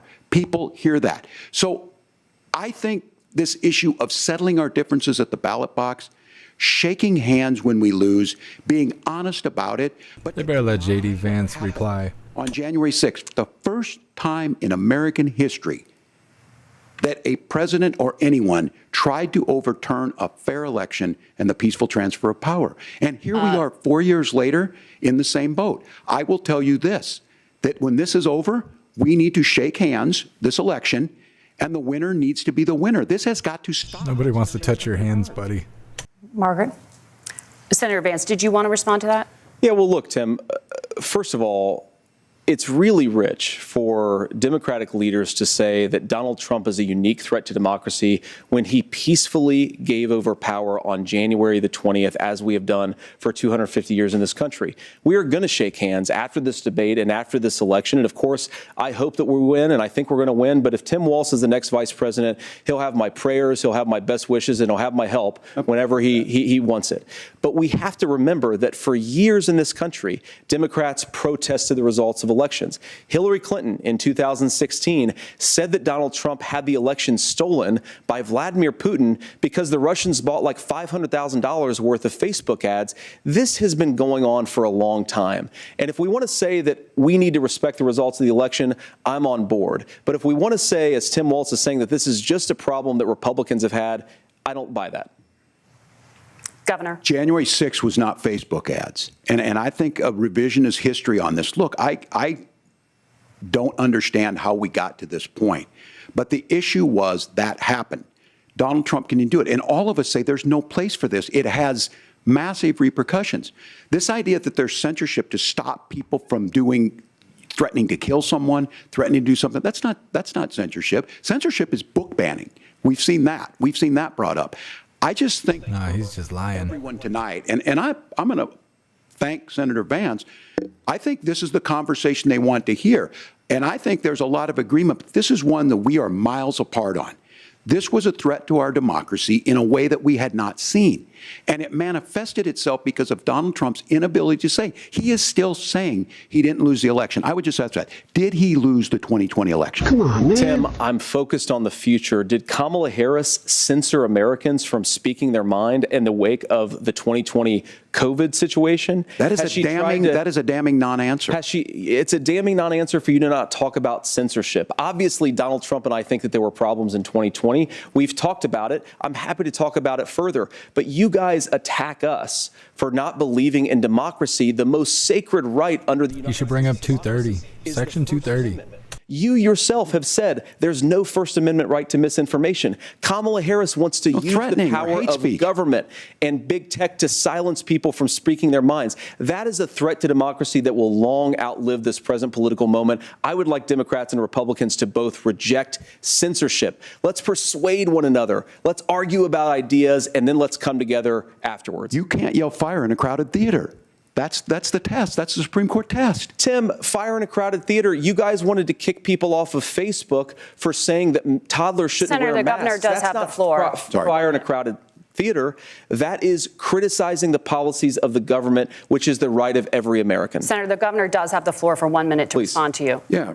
Well, I don't run Facebook. What I do know is I see a candidate out there who refused, and now again, and this I'm pretty shocked by this.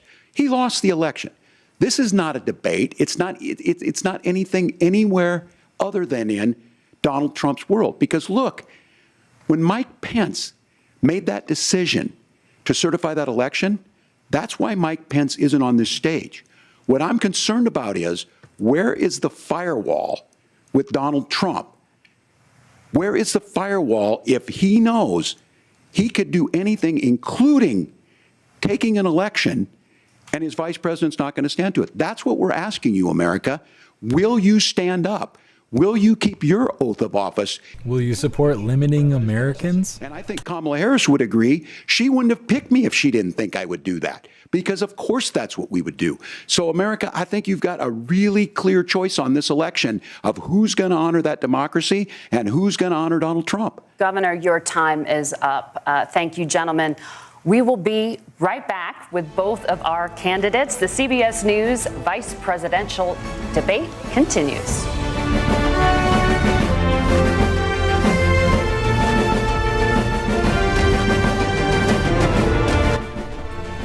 Okay. Well, what do you hooligans think so far? Tim Walz talking out of his ass at the end there. Holy. So bad. So bad. He wants to act all scared. He's like, I'm shocked. I'm shocked. J.D. Vance won't deny the election was stolen. Well, you're going to have to cry over that, Tim. Ain't nobody on your side. Sibo, pull the alarm. Say it, J.D. I know. I want him to ask him about horses and stuff. I'm just waiting for it.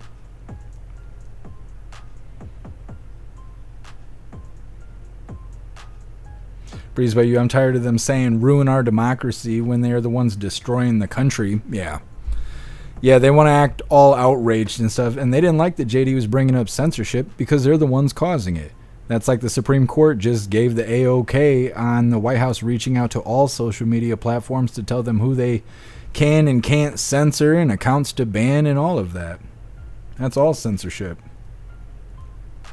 Guess if it was a cocksucking contest, Walz would win. You ain't wrong. You're not wrong. He's getting it. Friedrich attacks, and I bet they told him not to mention the horse situation. It definitely could be. It could be. I like when they're going back and forth and Tim Walz starts saying something totally ridiculous, and then you see J.D. Vance break the fourth wall. He looks right at the camera like, you guys hear this shit? Love it. I love it. This is way more entertaining than I thought it was going to be. Sibo, not one fucking person voted for her to be in office. I know, I have more votes than her, and I don't know why I'm not on the stage. It just doesn't make sense to me. Trump girl, they never cry about Hillary crying so many times that the election was stolen from her. You're right, Trump girl. She was just talking about it the other day. She was being interviewed and was bringing it up. That's like her claim to fame anymore. Normal times, Timmy's going to cry in the car. You know he is. That's all right. He's got the horse wiener to cry on. He'll be fine. He'll be fine. Don't you worry. Seppa, if a Dem shakes your hand, watch your wallet. I'm not touching their dirty little Dem hands. I'm not. They touch kids and steal from people and shit. They don't know how to use firearms. Nah. I don't shake hands with Democrats. Make you an accessory to a crime.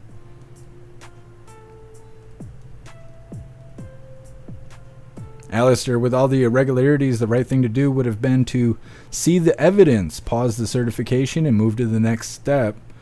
There are laws in place for just a thing that happened. Well, you're right, Alistair. You're absolutely right. And instead, they passed it through and certified it. And then they rub it in our face every chance they can.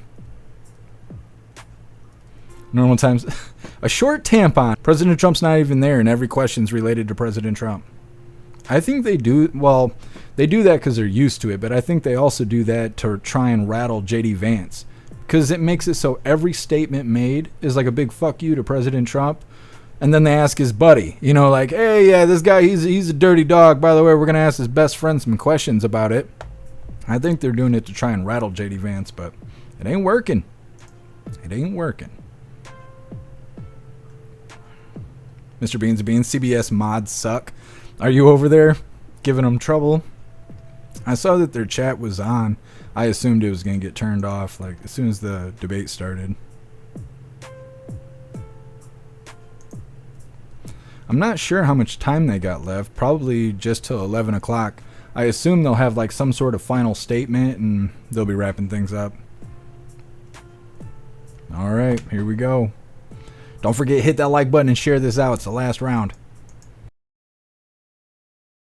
Time for the closing statement. Senator Vance won the virtual coin toss and elected to go last. So, Governor Walz, you are first. You have 2 minutes. Well, thank you, Senator Vance. Thank you to CBS News. And most importantly, thank you to all of you. If you're still up and the folks who miss Dancing with Our Stars, I appreciate it. But look, the support of the democracy matters. It matters that you're here. And I'm as surprised as anybody of this coalition that Kamala Harris has built, from Bernie Sanders to Dick Cheney to Taylor Swift, and a whole bunch of folks in between there. And they don't all agree on everything, but they are truly optimistic people. They believe in a positive future of this country and one where our politics can be better than it is. And I have to tell you, that better than it is the sense of optimism that there can be an opportunity economy that works for everyone, not just to get by, but to get ahead. And the idea that freedom really means something. Not the freedom of government to be in your bedroom or exam room, but the freedom for you to make choices about yourself. Now, look, we all know who Donald Trump is. He's told us, and as Maya Angelou said, believe him when he told you that. His first inaugural address talked about American carnage, and then he spent 4 years trying to maybe do that. Senator Vance tonight made it clear he will stand with Donald Trump's agenda. He will continue to push down that road. Excuse me. Kamala Harris gives us a different option. Now, I'll have to tell you, I'm going to be careful about the quotes, but there's one that Senator Vance said that does resonate with me. He said, Donald Trump makes the people I care about afraid. A lot of America feels that way.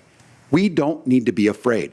Franklin Roosevelt was right. All we have to fear is fear itself. Kamala Harris is bringing us a new way forward. She's bringing us a politics of joy. She's bringing real solutions for the middle class, and she's centering you at the heart of that. All the while asking everyone, join this movement, make your voices heard. Let's look for a new day where everybody gets that opportunity and everybody gets a chance to thrive. I humbly ask for your vote on November 5th for Kamala Harris.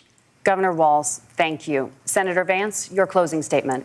Well, I want to thank Governor Walz, you folks at CBS, and of course the American people for tuning in this evening. And one of the issues we didn't talk about was energy. And I remember when I was being raised by my grandmother, when she didn't have enough money to turn on the heat some nights because Ohio gets pretty cold at night and because money was often very tight.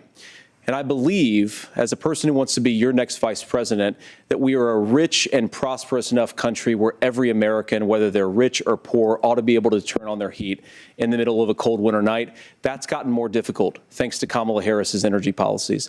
I believe that whether you're rich or poor, you ought to be able to afford a nice meal for your family. That's gotten harder because of Kamala Harris's policies. I believe that whether you're rich or poor, you ought to be able to afford to buy a house. You ought to be able to live in safe neighborhoods. You ought to not have your communities flooded with fentanyl. And that, too, has gotten harder with because of Kamala Harris's policies.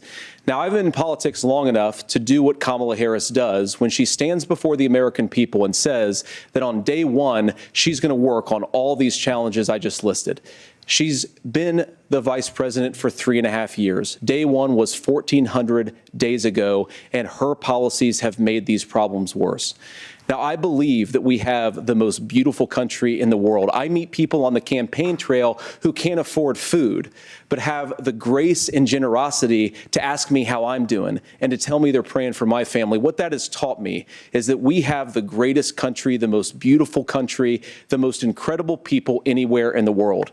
But they're not going to be able to achieve their full dreams with the broken leadership that we have in Washington. They're not going to be able to live their American dream if we do the same thing that we've been doing for the last 3.5 years.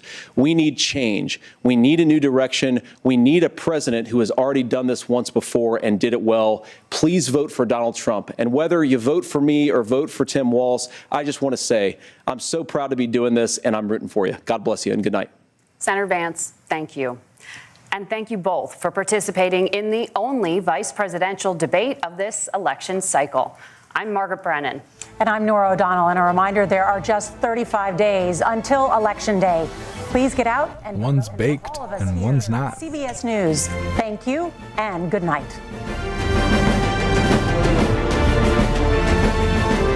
Look at Tim Walz. He knows he lost. Look at him. His body language is real loud right now.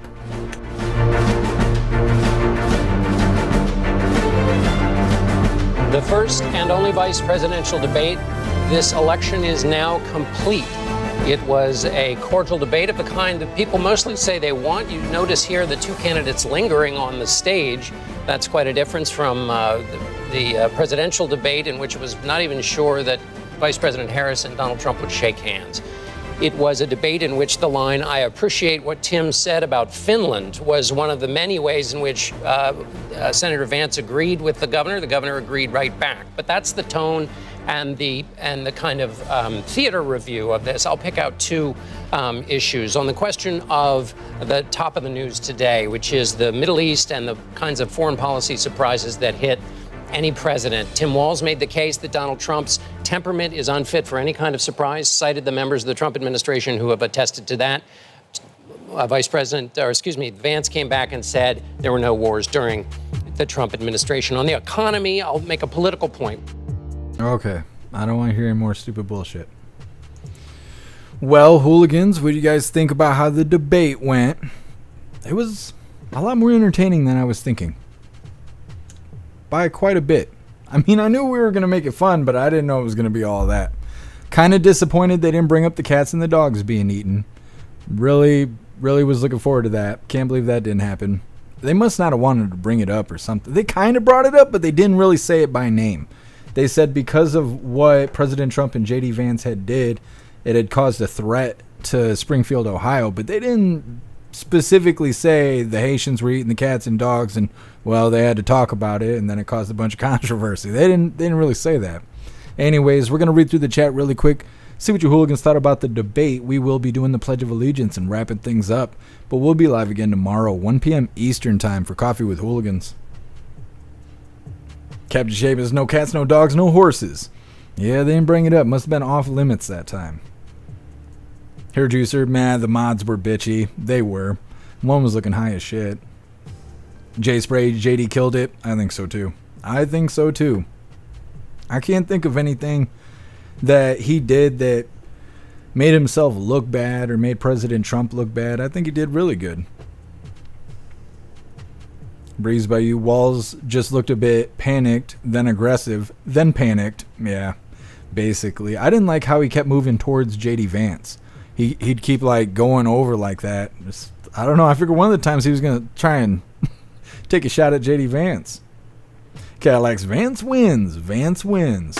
You're right. That's what I think too. I'm really eager to see how in the next 24 hours they try to spin this to make it look like Walz won. Because that's how they talk about every time President Trump does anything. They're like, oh, he was terrible. He could have the greatest night ever. And they're like, oh, he's terrible. So I can't wait to see how they try to spin this.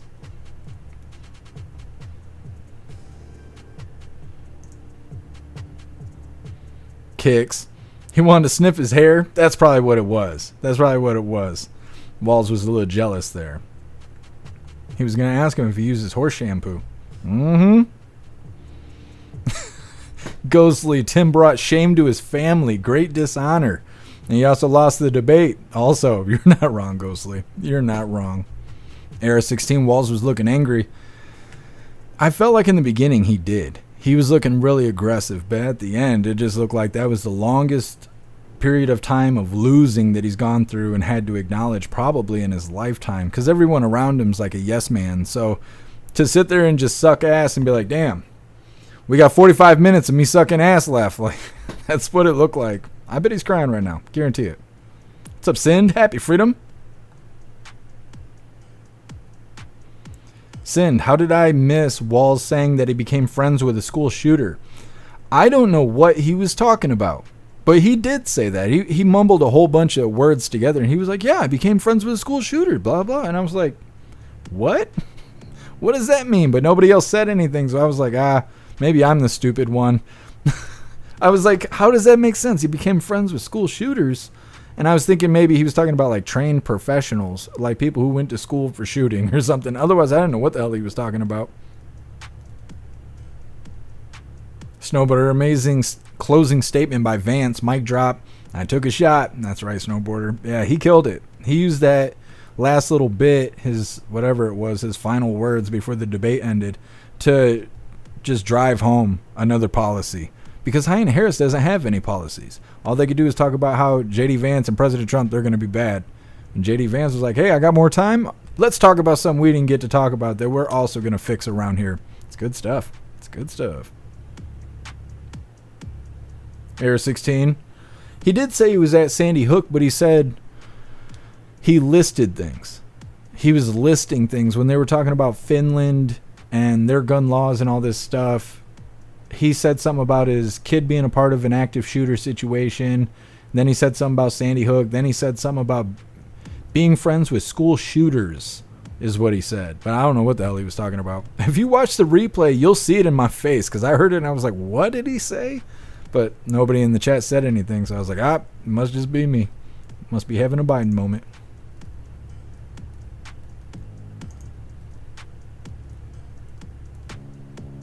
Stern, I thought he did better than any other VP I've ever heard. He's the only VP I've ever heard debate. But I think he did awesome. Irish, I think he meant school shooter victims. Yeah, it could be. He was rushed and kind of, I can't think of the word I'm trying to think of. He was just panicky. Sassy Patriot. Oh, you heard it too? Yeah, maybe he misspoke. Kind of like when he was talking about his military career and being in Hong Kong and everything else he's ever said in his life. He just misspeaks when he's talking. Find a fix it. He's odd. He is.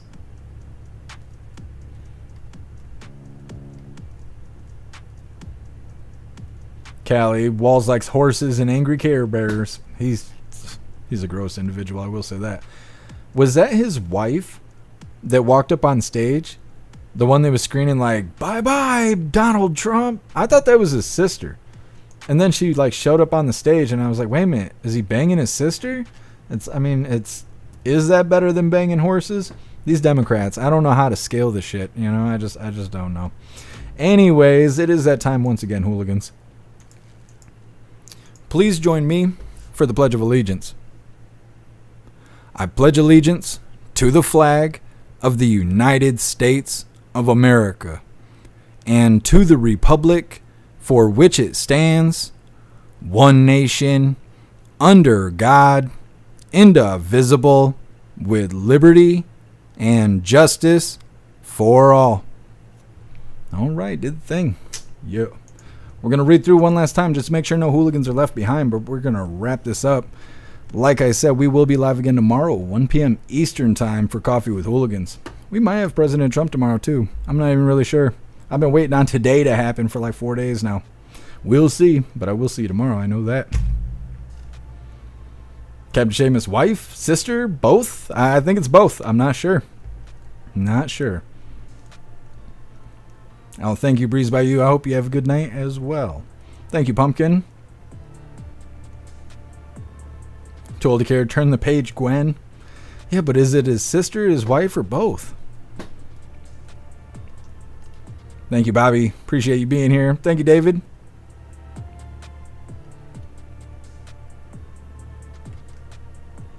Jeb, I picture Tim in a gimp suit. Don't. Don't. That image hit my brain and scared me. Scared me. My butthole's tight.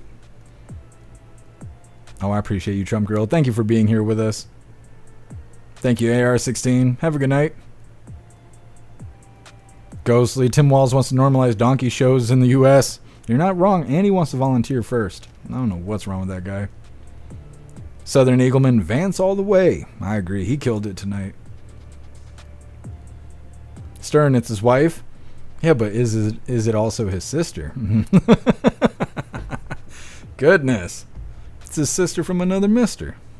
Appreciate you, Woodburger. Woodburger. I can't even say your name. Woodbooger.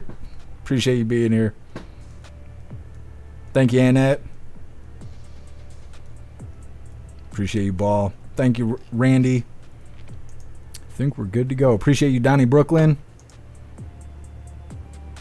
Zero, Trump will be live for the next 33 days. Yeah, probably. Probably. We covered him twice today. And we had the debate. And we got a little bit of the press briefing. And we did coffee with hooligans. We were super busy today. Appreciate you, Sam. Thank you for being here. Hey, thank you, Alistair. You have a good night as well. Thank you, Snowboarder. You have a good night. Also, Too Old to Care. Ghostly, it's his mother's sister's wife. Yep. Yep. Pretty sure. Wayward, Walls from another's balls. Okay, that's enough. I've had enough. You save the rest of that creativity for tomorrow. Huge shout out to everyone that made donations, joined the membership programs, or purchased any merch. I really appreciate all of you hooligans, and I wouldn't be able to do any of this if it wasn't for you. So thank you so much for all your support, and I'll see you on the next live. Until then, stand tall, shine bright, and that's a wrap.